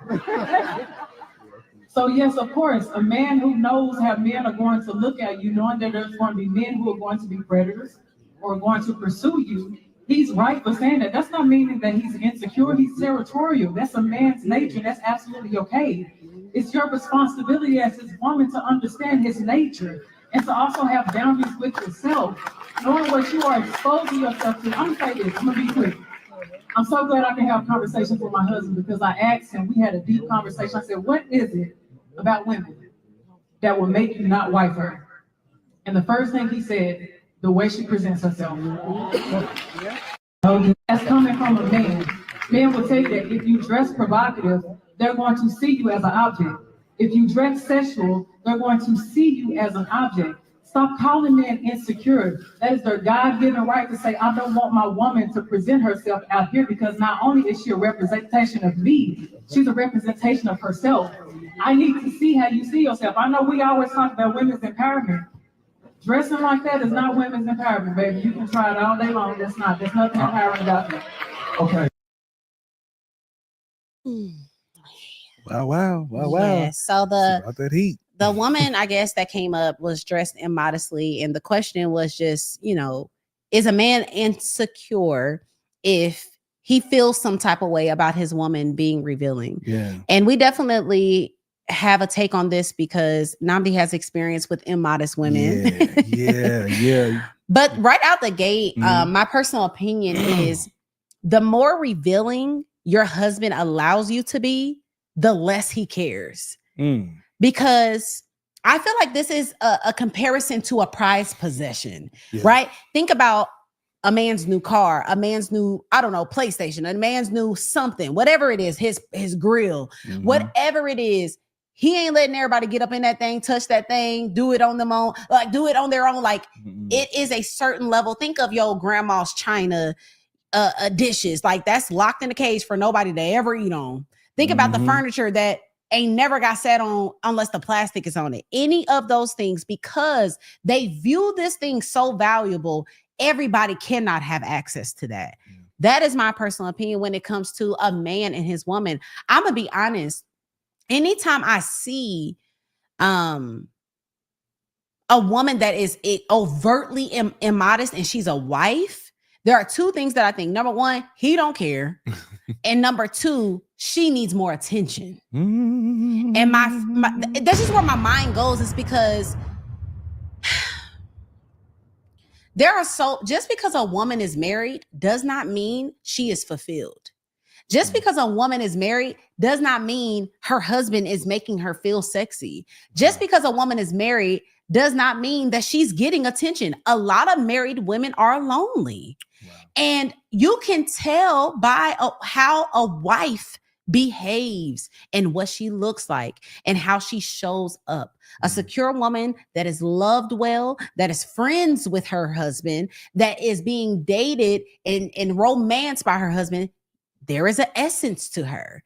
And when you got your booty out, your breast out, you got everything out, that's saying my husband's eyes and hands have not been enough. Wow. I need someone else to say, dang girl, you look good. And I know this is a hard pill to swallow for us ladies, but we got to be honest about this, right? Even when it comes to, and I'm not even about to begin to argue with anybody about the fact that y'all think that's empowerment.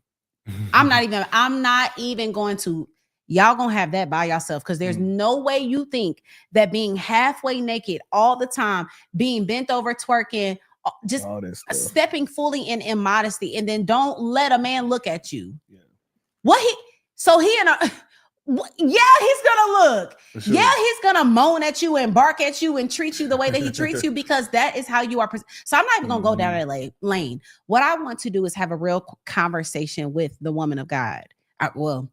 The women, is that you have to ask yourself, why did I put this on? It's not even about what you put on. It is the why. And I feel like that's kind of where people get modesty confused, is that they feel like it's a certain look. To a degree it is, but it's your heart behind it, right? When you put on them jeans and you know what your assets are too. You know if you good in the back or in the front. And you know that because about what you wear. When you good in the front, that cleavage gonna show. You gonna see the tatas. You got men coming around you and they gotta look at the sky to talk to you because everything is out. You know if you know when you put on those jeans, you know when you put on that skirt, you know what you about to do, right? So it's the motive behind it. So that's the first thing I want to say is if a man does allow you to step out the house with cheeks out, he don't care that much. He just don't care that much. There is no way when you're talking about covenant intimacy, when you are talking about making love to your spouse and being able to explore every part of their body, when you have that type of deep, intimate, emotional, spiritual, physical connection, there is a level of possessiveness. You better not ever show nobody that. You better not ever let nobody see that. You better not ever, I don't want people to even imagine what it could be when you are really in covenant. So when a man is allowing you to show pieces of yourself that is only meant for him in the bedroom to be shown to the world, there is a lack of respect. And there is also a level of, I kind of don't care. Go ahead and show them. And so I want you to ask yourself that too. If you're with a man that ain't checking what you got on, girl, be scared. I want to bring the scripture up, Proverbs 31:10. It says, a wife of noble character, who can find? She is worth far more than rubies. And I love this scripture because it's emphasizing a woman's immense value. It is comparing her to rare and precious jewels. You're not finding jewels in your front yard, in your backyard. You're not finding rare gems anywhere. You got to go to secluded places, right? Sometimes you got to go behind the vault. They got to open up some stuff. They got to unlock. That's what it should be for you, woman of God. It should take an unlock code to see that. It should take what is that? Dating, courting, respecting, and marrying. There's levels to being able to experience that and see that. And if they don't got to punch in a code to see your nip, can I say nipples? Yeah, you can. I think you can. Yeah. If there is not, if nobody got to punch in a code to see your nipples, I don't know if that's rare and precious jewels like Proverbs 31 says. If nobody got to go through a process to see the shape of your kitty cat, I don't know if that's immense value like the scripture in Proverbs 31 says. If we can tell the dimples in your butt cheeks because the dress is so thin and tight, I don't know. And so I just want to have a real conversation when we are putting on these clothes. And this is coming from someone that has and continues to go through a modesty journey and continuously checks myself. Wait a minute. Okay, I know my shape. For the longest, people were telling me, I think I had and still do have body dysmorphia because I done had a few girls be like, I did not know you were shaped like that. I'm like, I am.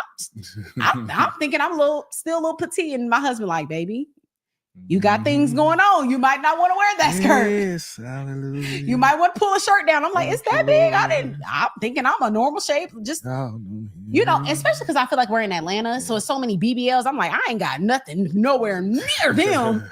I think I'm tiny in real life. I really think I am small. And people be like, sis, you're not. Like, you're not. So I say that to say, this is not coming from a place of judgment. This is not coming from a place of, I don't get it. I do get it. And this is my last point. I'm passionate about modesty. When you do have a shape, you got a shape, girl. So there are some things that we just can't wear that girls that don't have what we have can. Like, I remember we were at a church and there was all the girls in leadership had bodies, right? And their dresses were actually pretty modest, but everybody had, do you know what I'm talking about? Dang, okay. We'll talk about it later. all the women on the stage were very are you pretending to not know? No, I think I remember you telling me something about it. I don't remember like I was like I could really. No, I think I remember you saying something about it. Yeah, but anywho, all the women in leadership had bodies, and their dresses were pretty modest, right? But a leader said something about all their dresses, because it was like an anniversary, so everybody dressed up. And I was like, to be honest, their dresses weren't immodest. Them women just got some hips, dips, butts, and tops. Like they just got the things. And so there is a step further that we do have to take. And I know I struggled with, dang, why can't I wear that? Like, dang, that dress is so cute, but that thing falling on that thing a little too thing.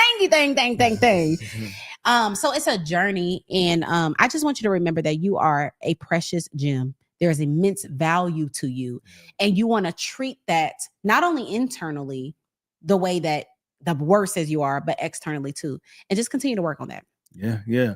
I totally agree. I remember when I was younger and before Christ, and I thought that it was actually dope for my lady to have something out, because what I wanted to feel like is I got something that all the other brothers wanted.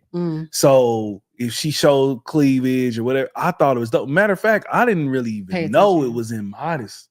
Here in the world, they don't really know. So like, they don't really know. So like, when you see the chick who come up off the streets, if she come to your church, don't frown at her because she got a real super small skirt on.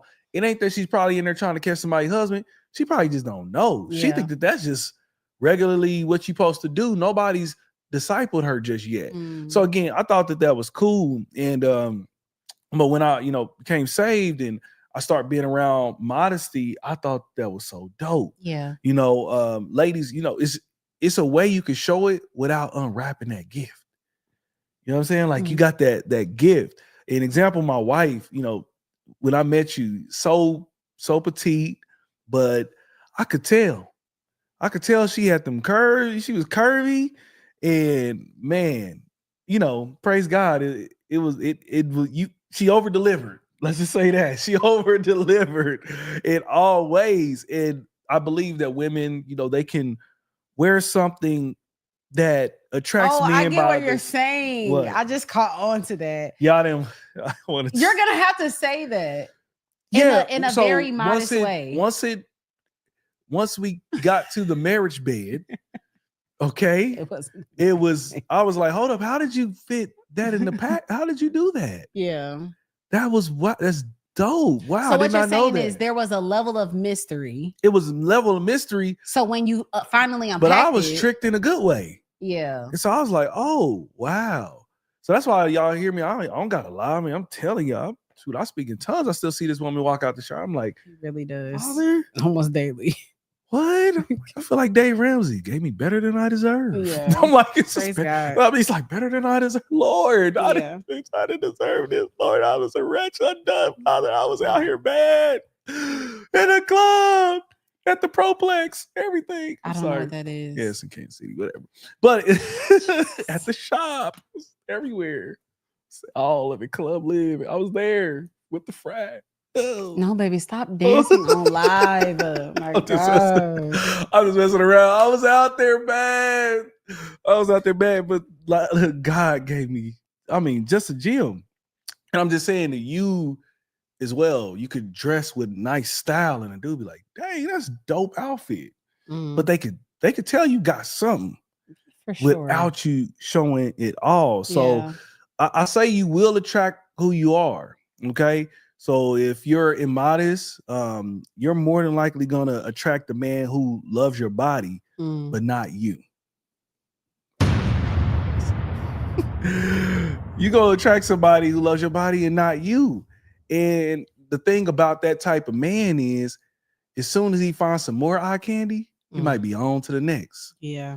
And that's what I see for women that are just, out there just showing all the cleavage, all that. It's just, they typically get that type of man. Yeah. And he's looking for the next one up, and there will always be a next one up when you in that game. Yeah. I promise you. The enemy knows what he like. He gonna keep bringing it around to him. So yeah, man, I think she's so right. I think that even me, some people I be seeing some people had a wife, and I'd be like, dude, what did you not check her before she came out? Like, what's going on, bro? Why I gotta do it around your way? I don't want to see all this. Yeah. Like, why? Like, I just plain like we're just one little thing. Like, what? Why? I don't like what the heck is going on? I just know I wouldn't let you do that. But I ain't perfect in it either, because sometimes you'll ask me like, can I wear this? Or do you think this is too much of my butt? I'm like, baby, it's covered up. I don't know. Is it making my butt? She don't want her butt to look too big. I'm like, what are you gonna do about it? What are you gonna do about it? What you gonna just like? They gonna know you got a butt. What they gonna fall? Oh my gosh, she got a butt. Like, it's like, come on. No, y'all, I really do have. I promise, I actually do have body dysmorphia. Yeah, you don't want people to know that you have a butt. No, it's not about that, y'all. No, what you gonna do? It's because I still have 21-year-old body, which was 117 pounds, petite, small. So I could get away with wearing certain things because I was really I'm gonna have to pull up a picture for y'all so y'all don't think I'm tripping. And then I get comments from you, my friends, my nieces, my mama, my sister. Like, I'm starting to hear like, gosh, Lee, girl, when you get that? Like, when that come? When I got my sister that came into town was like, you was not like that. Like, when did this? So now I'm like paranoid because I'm like, what's happening back there? Somebody tell me. I be asking Nam before I go to church. I'm like, babe, what you think? I be like moving these, like, I mean, babe, you got a butt. I don't know. Yeah. But you do I do my best. You do your best. Yeah, you can. Yeah. One last message just throw out there. It's just a little bit off subject. Women. She said something about BBL. Men don't want it. Just so y'all know. As far as marriage, you don't want it. You don't want it. They did surveys on men's in the mall and they didn't want it. They don't agree with it. Want the BBL girl. I don't agree with it. They don't want the BBL girls. That's not baby. I got eyes, so I've seen them, and they are all out of whack. Listen, it's gonna make you go, okay, that's different. Okay, but it's just not. It's nothing like the natural thing. If it's any men in the house, please let me know that I'm telling the truth out here right now. Or if you're watching this on a replay, please let me know that I'm telling the truth. We already got a video about this where we disagree. Okay, it's more of what the woman is going on here in y'all head. We don't want that. They just want that for one night just to see what that's like, but they don't want that for a life. They don't want that for a wife. Hey, I'm rhyming. Let's go. Yeah, you didn't rhyme with me earlier. You left me hanging. Dang, my bad. This is why I do agree, but this is why I slightly disagree. It's because men, including you, don't be always knowing when a woman got a BBL. Y'all know bad BBLs. So when her legs are so tiny and her booty is going in another building, like, yeah, clearly that's a BBL. But when somebody I have shown, I'm like, baby, that's a BBL. And she looks 100% natural. The thing is, we're not getting into the BBL. Then you got to get maintenance. Then you got to. We're not getting into the BBL got rid of it. All these people get rid of it. They are not getting rid of it. They're toning it down. Don't want it. The health. Just don't. And just be you. Let me be clear. God created you. I don't agree great with how it. you are.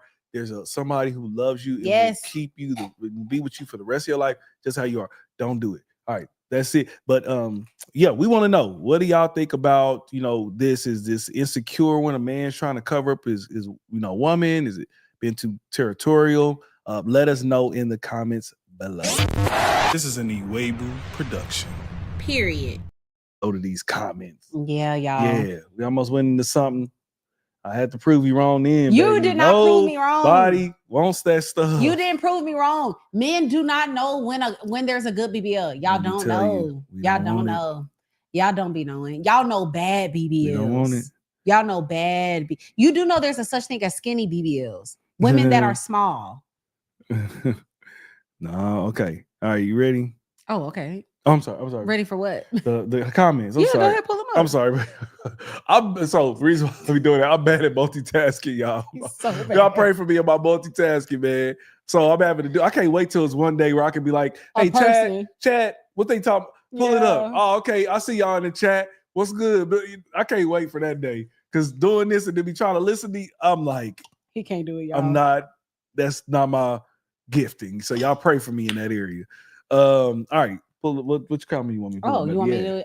You want to get in the next subject and then come back because it's Okay, y'all. gotcha. We done got passionate on All this right, show. all right, Yeah. all right. We want to pause. Am I This one introducing might be this? a little, Okay, I Yeah, am. so I'm gonna Jesus, let you. be a fence. Yeah. Hold on a second. Do you know this song? No, baby, come on. No. Let's not do no songs. I don't believe no more. No, for real. Do you know this? I don't know. Jesus be a I fence. don't know. Jesus be I don't a know. fence all around me Yeah, I don't know every day. Don't know it, baby. Do anybody know that? Drop it in the comments. No, they don't know. My daddy. Everybody didn't. We didn't, Daddy be treating me like I am just a country bumpkin church girl, and you just don't know nothing about no songs at all ever. You are a man of God. You should know these songs. We was in church a little bit, but then we'd be out, and then we in. You know Oh, what I'm saying? My mama was, you was one of she was them. Mississippi Mass Choir, and then sometimes she was R. Kelly. Tupac and Snoop Dogg. Yeah, and then crazy. sometimes she would go. Then my teenage years, she really got more like just straight church. But baby, you need to scoot over a little bit. You out of the frame, honey bun. Oh wow, that is amazing. That I've been out shoulder the frame the whole there. time. Y'all didn't tell us we wasn't centered. Y'all wrong. Wow. We So thought I've been we out was the frame family. the whole time, y'all. Out of frame. Dang, I meant to take that pink thing down. That's for my set. Welcome to Pillow Talking with the Iwegbus. You ready? We're about to get into this last subject, y'all. Let's get it hanging. Everybody pray for us because we are having a church conversation. Wow. And you know they don't like that. Hey, moderators, please. We get any of those people that can. You know how I know we so messy. Okay, let me go. We ain't messy. No. I'm talking about them. I'm saying like church people, but I'm gonna get into that in a little bit. Right, because I'm like, y'all, we got. Go ahead. All right, let's get it. This is an Iwegbu production. Period. So I found this clip of Deitrick Haddon on the Breakfast Club radio show, and he was talking about how he has a lot to say about mega churches. There was a lot around these subjects, and we really feel like we need to talk about it because it's very important to do so. He has a lot of feeling like mega churches don't need to be any longer. Check out this video. How do you feel about mega churches? Do you feel like they help or hurt? I was just talking about that. I'm not a big fan of mega churches. I got a lot of people that follow me. My church, my in-person church is not that large, but my online church is massive. I just think the more people, the more blood on your hands if you fall short and if you make people turn away from God because of your shortcomings. But it doesn't start off as a mega church. It starts off a small church and it just continues to grow and grow. And well, that's where you delegate other. Do you stop? Do you slow down? Because people want to hear you speak, just like yourself. I'm sure your church could be the size, your congregation could be huge, You got to delegate because each soul is important to God. Each individual is very important to God. And so it's bigger than just saying, I got a big church, I got 30,000. That don't mean nothing to me. I've seen a 30,000 church go down to nothing. Literally nothing. I was there seeing the people coming in droves, 30,000 people. Now it's nothing. The pastor's not even married anymore. So none of that moves me anymore. Yeah, we kind of just saw that with Hillsong too. The mega church is too much hype. You got to get back down to old school church where church is like a family, where your pastor knew you. The pastor knows your family. Thank you. They know you. They know you when you come in there. To bury you, your family, and to marry you. They know you. That's the way I was raised, and that's the way I like my church. My Hill City Church. If you ever come to Los Angeles, it's a family. It's growing, but when it gets too big, I'm gonna turn it. Delegate. Say y'all go over there to Pastor Guy Reeves. He's one of my associate pastors. Go to Pastor Guy Reeves, and keep doing that because even remember when Moses' father-in-law told him, "Man, you got too many children of Israel. How you gonna handle this? All these people. These people need care, personal care. You need to delegate, bro. It can't be all about you. You need help. You can't even handle all these souls. And think about it. Right. The Bible says the souls, the blood of those people are going to be on your hands. The more people you get, the more responsibility. To whom much is given, much is required. You think you want a big church? No, you don't. You want the people that are called to you that you can really help through life's issues. You want them. You won't like Jesus, even Jesus, the crowds followed him, but he had 12. You know what I'm saying? To help them. And they were at work. Peter wanted to cut and cuss people out the first chance he got. He was pastoring them. You see what I'm saying? So where are the pastors who really care for the people? It's not about having a big church. Who cares? I'm not impressed. People come to me and say, Deitrick, I got this many people and I'm not, that don't mean nothing to me. I'll be, while they talking, it's like this. Brother, that blood is on your hands. That's what I'm thinking. You better figure out a way to really pastor those people. That's what you need to be figuring out. Instead of telling me how many people you got. Yeah. Are any mega churches doing it right? Because I mean, based off what you said, I Potter House comes to mind immediately because they do delegate a lot of different pastoral duties to a lot of different pastors. I think Bishop Jenks is doing it right. I still think that, you know, I don't know how people have their ministries organized. So I don't want to say that all ministries are like that. You know, you gotta delegate and you gotta oversee these people. You gotta shepherd these people. You have to love these people. You have to care for these people. And you can't do it when you have so many people. Yeah. And I'm not coming to a mega church for, I don't want to go to church for a presentation. I want a connection. I want to feel like you ever go to church and you know your pastor, it felt like he's talking to you.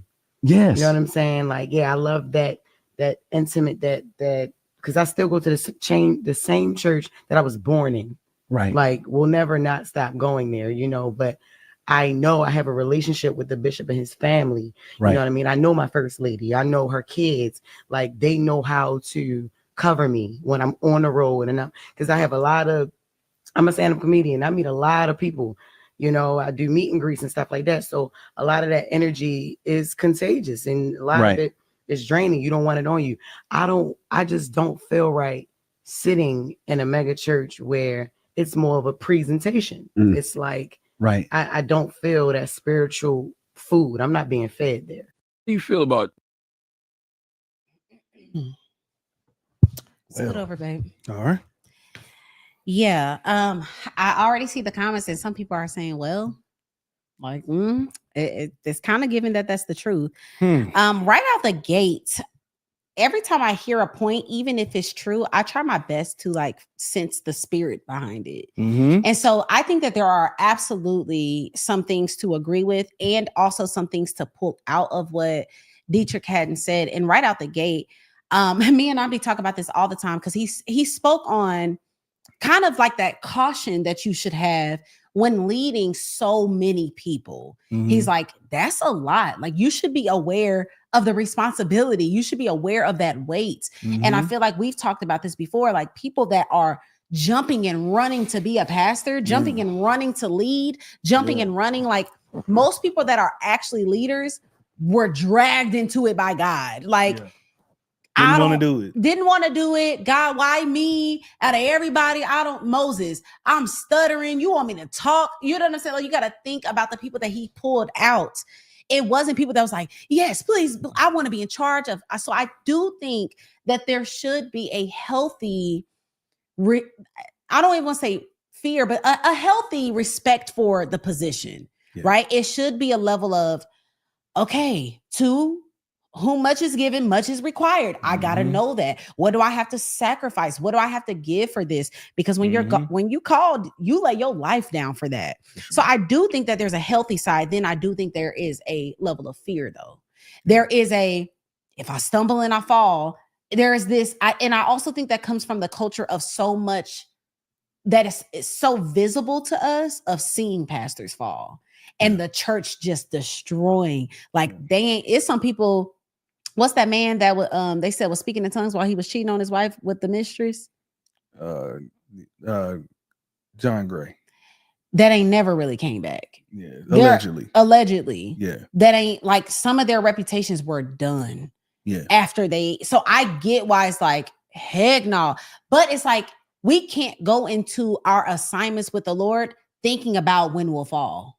Yeah, we can't go into these assignments thinking, man, when my scandal come out, it's like, no, let's not. Yeah. So you can kind of hear that, like that fear of if something happens, which I know, when you're a believer and you're a leader, you do anything, it's just going to get talked about. I want to talk about that first because I do think we got to talk about the spirit behind why we feel the way we feel about a mega church. Yeah. our perspectives are the way that they are is because what has been mishandled so poorly is what's being pushed in our face. So you're like, dang, he cheated. Dang, then he got a new wife and then cheated on her and then they fell and the whole church just diminished. And the what's the big church called? Hillsong, like documentaries being presented. It's like, oh, I don't ever want that. And you shouldn't. But you should also hope and pray that you live a righteous life to where, you don't have that type of fall. But I want to speak from experience when it comes to feeling like a mega church isn't personable, feeling like as what's homegirl name? Jessica. What's her name? Jess Hilarious. Talked about the presentation, which I can understand there depending on the mega church you go to, there can be a performative aspect to it for sure. Lights, camera, action, smoke, whatever. You can feel the excellence is what it is, a level of excellence because there are so many people. So I want to talk about both sides because I've been to both. I've been in leadership in a way in both. I've been in leadership in both. I think it depends on the season that you're in. I don't think either is wrong or right.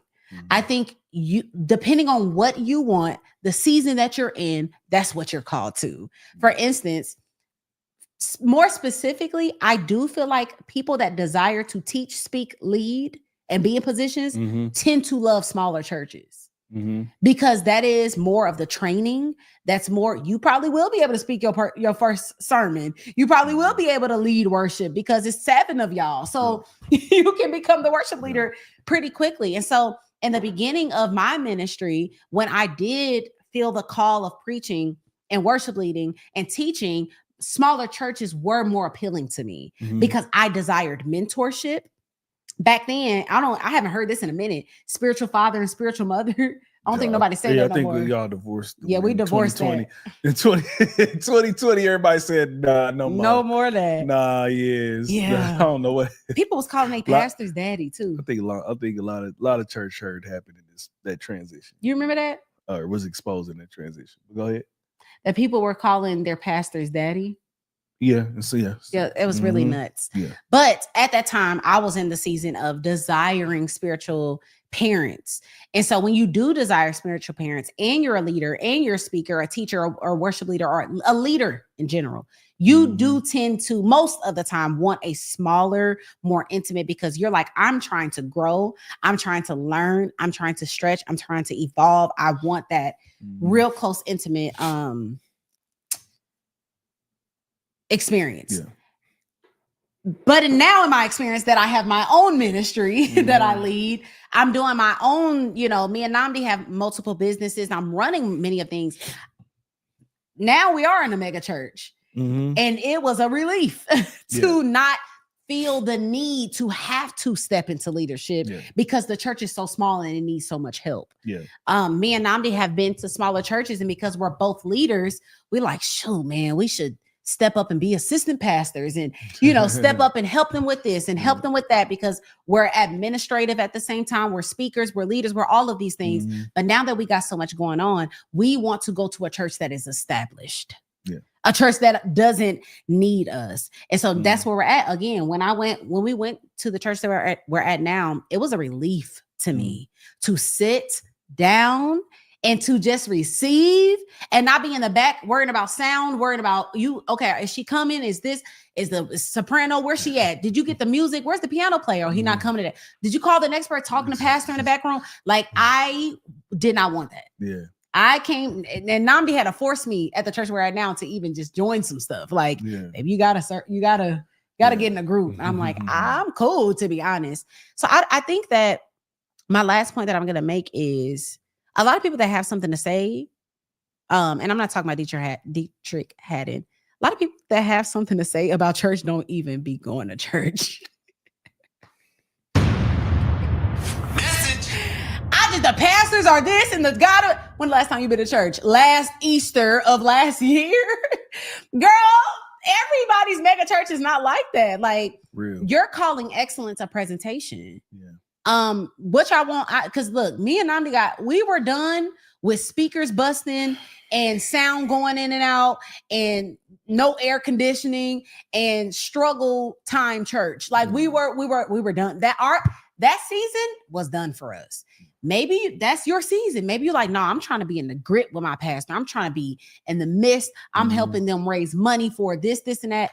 It's just not our season. And it's okay if it is yours. But I think condemning something is where we go wrong, because for somebody, the IWEGBU'S, the mega church we at, has changed our existence. Real talk. Everything, our marriage, our family, our money, our career, our business, our communication, how we run in relationships, emotional intelligence. It has hit every area. And we're in a mega church with multiple services, with presentations, as you would say, which is points.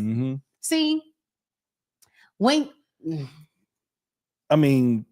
reason why it's a mega church is a lot of times because the pastor is such a great communicator. Everybody that he attracts people. A lot of times this ain't just, and nothing against it, just regular, blue collar workers. These are sometimes doctors, lawyers, and stuff like that. They have to present. They have to prepare. So they want to be up under what they have to do on a daily basis. That's what they respect. That's what they want. They know the work that they put in. They want to see that somebody else has put in that same type of work when they are exegeting the scriptures throughout the whole service. So I guess if you want to say that's a presentation, like, you gotta present in a way, but I think you got to be graced and called for it. Yes. Because one of the things because I asked our pastor that one time, I said, man, like, you do all of this stuff and I seen you do, because he's a mentor, he has a marketplace mission, but then he also has the ministry. And we spent the day with him one time and we saw all of this stuff he did in a day, and he didn't yawn once. I was like, bruh. And I mean, I'm talking about, he went from one thing and then he was like, okay, we doing the what you call it for that? Hey, listen, I was like, what the heck? What is he? What are you doing? Like, you ain't got tired just yet? What's going on? Excellent. He was like, and he said, one of the things he said, I'm graced for this. Yeah. Like, some people are just, the reason why they're happy, because God just set it up that way. They didn't want it. They didn't want it. So I don't know if I stopped you have more to say on that. But it's just, you don't have to. It's a mega church most of the time because they're growing. Yeah. And so you do have to ask, excuse me, if Bishop Franklin has been having a church for 50 years and it's the same 20 people. I know the Lord heard my cry. Got that deacon that just bust out in there. Yeah, it's like, why we not growing? That's the problem, because he's still singing. We're the young dude. Why aren't you attractive? Yeah. He was talking about Jesus. Like, Jesus called out crowds. They wanted to hear about him. They want to hear from him. So when you are a good speaker, you articulate in a way that doesn't take hours and hours and hours and hours and to get to your point, as they say in the church, chasing rabbits. You got points. People want to hear that. Yeah. They want to get the word. They don't. And another thing with this kind of them small churches, you be there all day. When you got careers, ministries, jobs, kids, and wives and husbands, and I love y'all, but we don't actually got to repeat this sermon for 4 hours straight. And I think it's I can go deeper into that, but no, it's crazy because I actually had the same feeling. Because once Dr. Change Church did grow, I was like, oh, the lines was crazy. You got to get there earlier. You got to get there early. Your parking, parking lots, all of that. But it's like when you get in there, it's like, I'll do it. I'll keep doing it because the word is concise, it's clear, it's transformative. Just think about it. Because if somebody, like, we got people who come from an hour and a half, 2 hours to go to church each Sunday there, right? Yeah. So if somebody did all of that, waited in line, they won't like you. I mean, I could have just read the Bible at home. You crazy, babe. Only. You crazy. Like if I just wanted you to read the Bible to me crazy. Only. Don't get it wrong. We're going to use the scripture, but then tell me how the scripture is applied to my life.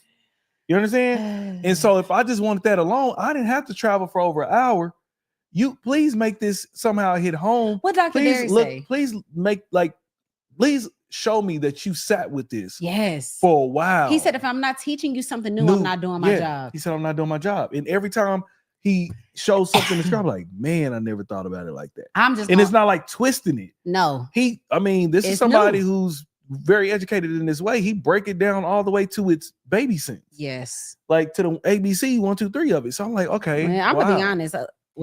So either way, my take on this is I don't fully agree with Deitrick here. First off, Breakfast Club, they get the most controversial Christians to put on there all the time. I mean, on the platform all the time. I say other than D1, Sarah Jake Roberts, and Mike Todd actually went there and they held it down. They've been the most thorough that I've seen that they put on there. I'm waiting for them to go ahead. Y'all need to call up Dr. Darius. Y'all need to call up Pastor Phillip. Y'all need to call up some of these other guys to really get it flowing. Like I don't feel like they bring up the ones that typically didn't have a scandal or something, except for TD Jakes. He go on there when the bishop get on there, he do his thing straight up. But yeah, I feel like that they could just have a better person come on to represent the body. If they could, that'd be great. But I'm okay with the different preferences, long as you're actually part of, the body. Like I'm okay with if that's your thing. But like you were saying, most people that's talking, you ain't even going to church. Most people that got that complaint about X, Y, and Z, and okay, when the last time you been? Ain't been. So yeah, you may have a preference in a different season for certain things. Yes. There are some seasons where a person just want to be somewhere small, somewhere you want to go somewhere where somebody know your name and you want to know them head on. When everybody knows your name. So we've been there. We wanted that at one point. We got it. Yeah, we got it. And we said we're done. Yeah, and we got to the point where it's like, okay, man, I'm okay with actually not being known. I'm cool with that. Would not mean what? Like not being known. Head on with the pastor. I don't gotta know you. And I'll be honest, some of that might be a little church hurt. It's like I don't care to get too close to you because you might cut me in some type of way. And now I've gotten healthier where I can be close and understand it a little bit. But yeah, I was cool. I didn't need that. So I'm okay with different preferences, and that's why the body is not one church. Period. There's so many different varieties. We go down the street here and there's a Korean church. I know. And think about their service. They're talking about the same Jesus, okay? Same scriptures that they're reading, but it's just a different style and a different format that's going to fit closer with the culture that they came from. You understand? So I don't think we need to diss a particular form of church. Small church. Now, if we're small and we really not making an effort, we just want this to be our family church here. Yeah. I can see why it stays that way. And if y'all cool with that, that's good. As long as there's some growth and there's a relationship with Christ, you're getting better. I don't see no problems with that. Yeah. But I don't think what Deitrick Haddon is saying will work, where he's talking about like, if I get so big, then I'm gonna pass it off to so-and-so, and then I'm gonna pass it off to so-and-so. You can't make people go where they don't want to.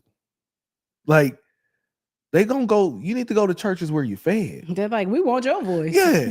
So you're passing us over. So I get what he's saying. I understand the heart behind it. For sure, dude. But you try to, like, okay, let's just say, because number one, I don't know him personally, but I can almost bet this might not be his problem. Like, as far as having people that's like, for instance, like what's going on at 2819, where you got 6,000 people trying to come to your church right now, plus more, and you got a space problem. Think about if Pastor Phil was like, all right, y'all, listen, I got brother so-and-so, he's going to take care of y'all from now on. He got to be y'all pastor. They're going to be like, nope. They're going to be like, no, we're not. They don't play him. They don't play about him. They're going to be like, we're going to sit right here until you preach again. We are not going over there with so-and-so. Love you. They like, so that's why. So they talk about these mega churches, but a lot of these people don't want it, babe.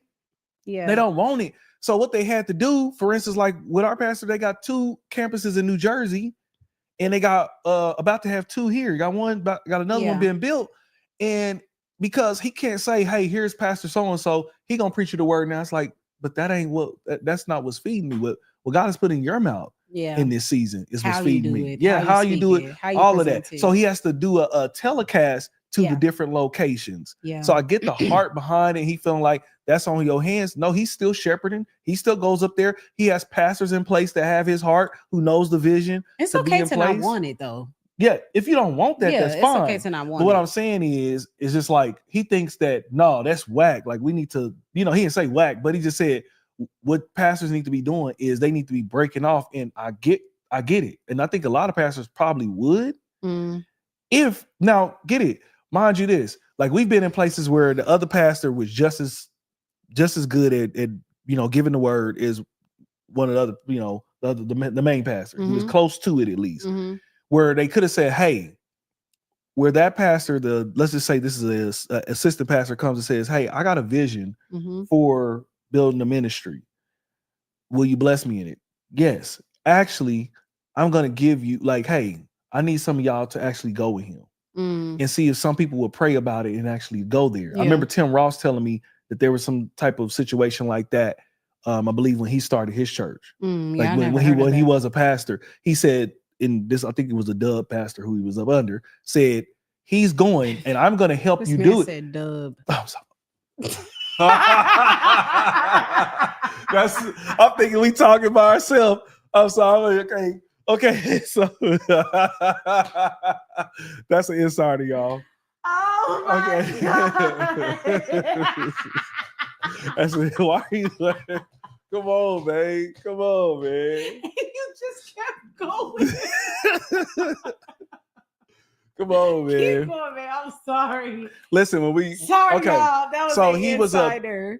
He was no, you don't even gotta repeat. Just go. But they don't know what that is. Okay. So it was a white pastor who he was up under, who was like, hey, I feel like if God's put you on the heart, I want to help you actually do that. I'm gonna actually fund some of it, and I'm gonna give you some people for a certain amount of time, and I'm going to ask some people to pray about actually going with you to that church.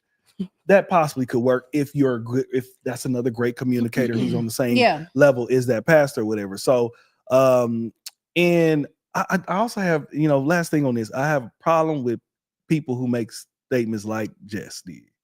Like, I don't know her, I don't know what she do for church, but typically that make those type of statements like she made there at Which the end about they need to know me. They bless my path. I still go to the same church.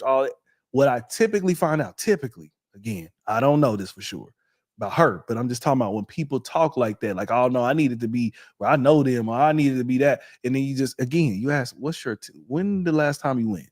Do you even go?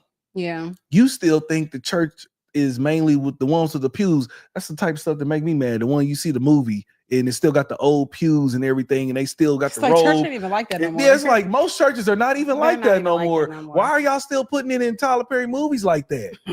Like what, bro? What church is that? Where is that at? Like nobody goes to that type of church no more. Can y'all stop making us look like that? Don't get it wrong. There's nothing wrong with that, but that's just not what majority churches look like nowadays. So anyway, they kind of stirred me up in a certain way. Again, I think that most mega churches, most of them get it right. Okay, you got some who got it wrong or whatever, but let's not highlight the ones that just get it wrong. Exactly. So yeah, that's my 2 bit on there. Anything else to add to that? That's it, y'all. I think that I feel like one of the things that I am growing into personally, because I was absolutely a very black and white person, where it's like, no, this is right. I am beginning to be a lot more nuanced. Understanding that there are gray areas, understanding that trying my best to understand other perspectives. And so when I hear stuff like that's bad, it's like, but if you was to call us up, it's working for us. Very much so. And we have a testimony that we can clearly show. I went at the Bible study that I had yesterday. One girl, she knew me back from Kansas City. She was there. And she was like, girl, I'm watching you scale in your business. Like I'm looking at the evolution and elevation once you got to Atlanta. And it's like, to be honest, of course it's God and its environment. There's a lot of things, but it is our covering. Yeah. And it is the teacher that we have and and the coach that we have that has made a significant difference. And he's the pastor of a mega church. Yeah, yes. And it's transformed our life. So it's like, a lot of people are experiencing transformation. So that's it. That's all. Just might not want to put your mouth on stuff, but y'all let us know. You might disagree. You might be like, nah, mega churches don't need to be, everybody need to be broken off into small churches. We would love to know your opinion down in the chats below. This is an Iwegbu production. Period. All right, let's get to it. These are the controversial topics right here. It should when you be. talk to, it gets controversial. What I was gonna also say to that, but it's a lot of times with big churches, there's systems put in place. Yeah. So you have to be, you don't have that. Like, if you don't have a good system, those people are eventually gonna leave. Yeah. That's why what we seen with 28. He's like, okay, because we were there. When we were there, it was just a filled out auditorium. Yeah. And then it got to the point where they needed 3 services now. That happened within about 6 months based off of social media. Wasn't ready for it. So he's now having to put in like, okay, we need some system. We need a bigger place. Then we've got some other things that we want to do. Systems. They have to be very good at systems. So I'm not against the mega churches. Small groups also can make it smaller in a way. If you're really getting involved. So yeah, that's my bit on that. Yeah, y'all let us know. Yeah. Keyword in that, boundaries. Where we at? You gotta tell me. I know. I'm trying to pull out the ones that King Adam. All right. That's the modesty one. Yeah, modesty applies to both genders. Skinny jeans and fitted t-shirts can cause sisters to sin as well. Uh-oh. I don't know. I mean, well, I hope you ain't. You know what I'm saying? First of all, nobody too hard. Does y'all skinny? I mean, used to say that I did have. You had tight shirts. I had tight shirts. Namdi was immodest, y'all. He was an immodest man of God. Well, no, because Namdi was working out. Let me explain. Have y'all ever noticed the more a man work out, the smaller his shirts get? Let me explain. Okay, we see your shoulders, chest, and biceps. So my boys used to mess with me about wearing too big of shirts. Yeah. So I used to wear too big of shirts. They was like, dude, you need to start wearing your size. Yeah. And so I, for some reason, thought my size was medium. So, baby, you are dang near 6 feet tall. Your chest is as wide as this house. Why would you ever think you was a medium? I don't know. But I started wearing medium shirts. Yeah, he was. I think my pastor even made a joke. He's like, "Nah, what you doing this medium shirt on?" Yeah, you know what I'm saying? Like, I remember he's messing with me about it, and I didn't notice. And I got to the point where it's like, no. Even now, I'm like, XL. I got to. Yeah. So men can be immodest though, for sure. Yeah. I saw a clip of this pastor. I know what you're talking about. And when I say you just should have been naked at that point, because it was the tightest outfit ever. First of all, it's viral right now. Yeah, with the pieces that y'all have, how can y'all wear tight pants? Yeah, that's a hard. Wouldn't it be balled up? Well, see, that's where the skinny. Will it be balled up? Yes, that's not fun. And so ain't it bad for your fertility or something? I don't know. I never. Is that the word fertility for y'all? I never had that problem. Yeah, you definitely don't have that problem. He goes, Namdi, we was just talking today. Like, if we hadn't did what we did, we would have had 7 kids, y'all. Yeah. She talking about getting a vasectomy. We talked about it before. Okay. Some people think that's a sin. Oh, I guess. Sorry, y'all. Hey, give me y'all, please. I mean, hopefully, he definitely got a vasectomy. The blood, I'm washed with it. When that man got me pregnant the first time we were intimate, I at that moment began to fear who I was with.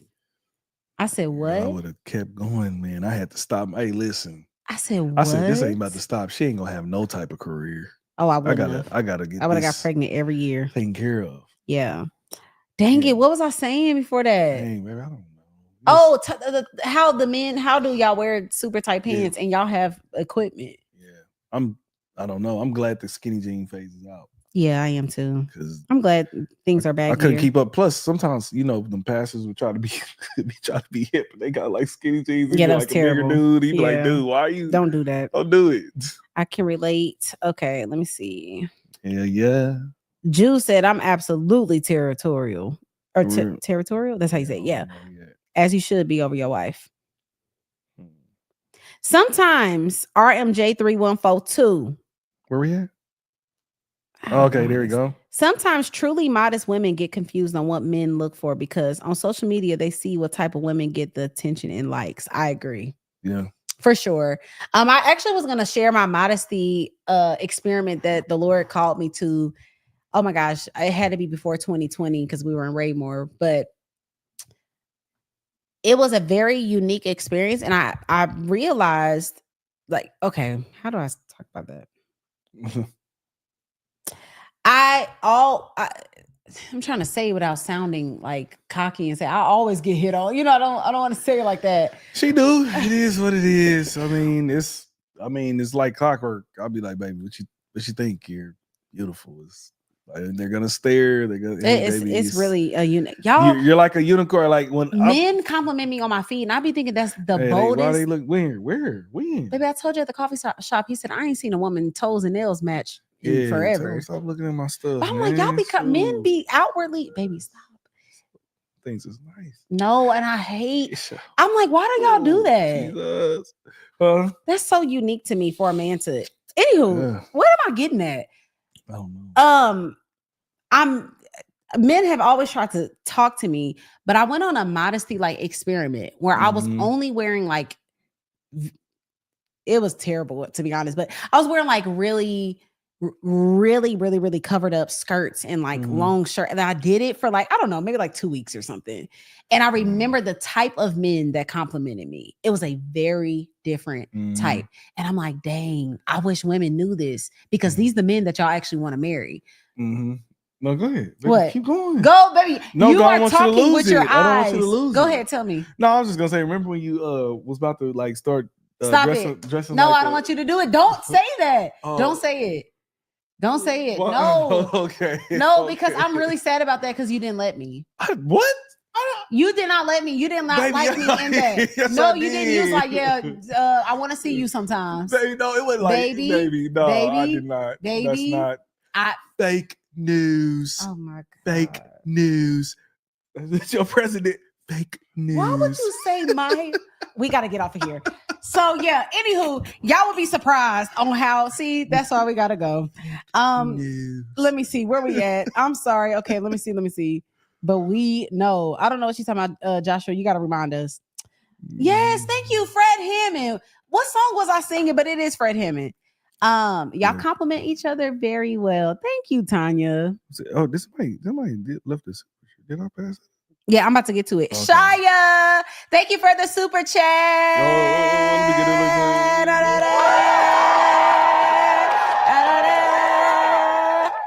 Okay, Shia Brookins, we thankful for you. Going down the street and we getting to you. About to chill out with pillow talking. Now you know what we're gonna do. We're gonna get to walking. Yeah. Baby, you gotta start rapping with me. Baby, I'm not doing that. You said when you used to get drunk in the club. Yes, when I was on that brown. I don't be on the brown, so I can't rap with you. I ain't rapped in a long time, so I just don't know what I'm. Yeah. All right.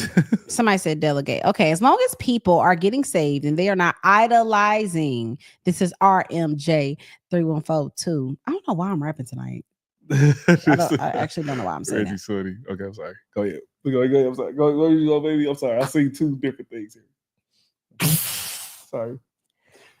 Y'all getting to see real time bloopers and everything. I'm so glad y'all are seeing this side of taking this down. I'm editing this out for sure. No. Well, you want to kiss me? Yeah, I always do. Baby, I just want to kiss you. Remember that song? No. I just wanna hold you. That's I gotta remember that song. I can't remember. Pretty little thing, slow dance with me. It's a 90s thing. Baby, I just wanna kiss you. It's in my head. I'm trying to break it all, but yeah, it's like 2000s. Yeah, I don't recall that one. So, Did we say thank you to Shia? yes, we did. Okay, his response comes across pessimistic. This is RJM. Did I skip? Was that? Oh, wait, let me go back up. Mhm. RMJ3142.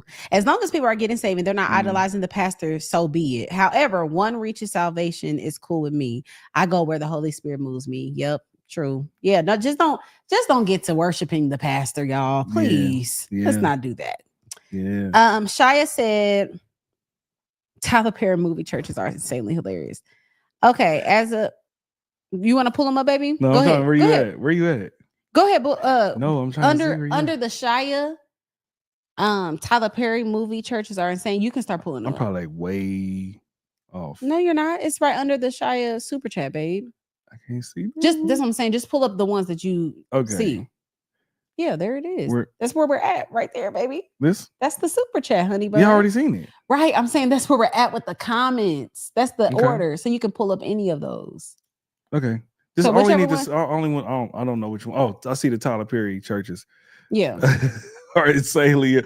Yeah, they insanely hilarious. It's like they are nuts. It's like he'll be doing a modern movie, and all the churches are like the pastor is still got the big robe on. It's like, come nuts. on, It's Tyler. like, when the last time you know you Shoot, do you go to church? Yeah. Mm-hmm. AJ dropped the beat. Namdi, please, no brown. No brown. No brown. Y'all want to see? Hey, they don't want to see what I was in the. You know what I'm saying? We was on our Shia way. said, vasectomy couple here, coming from a wifey who got pregnant every 2 years and 4 kids later. I'm sorry. She said, I'm sorry. I'll sin for it. I'm weak.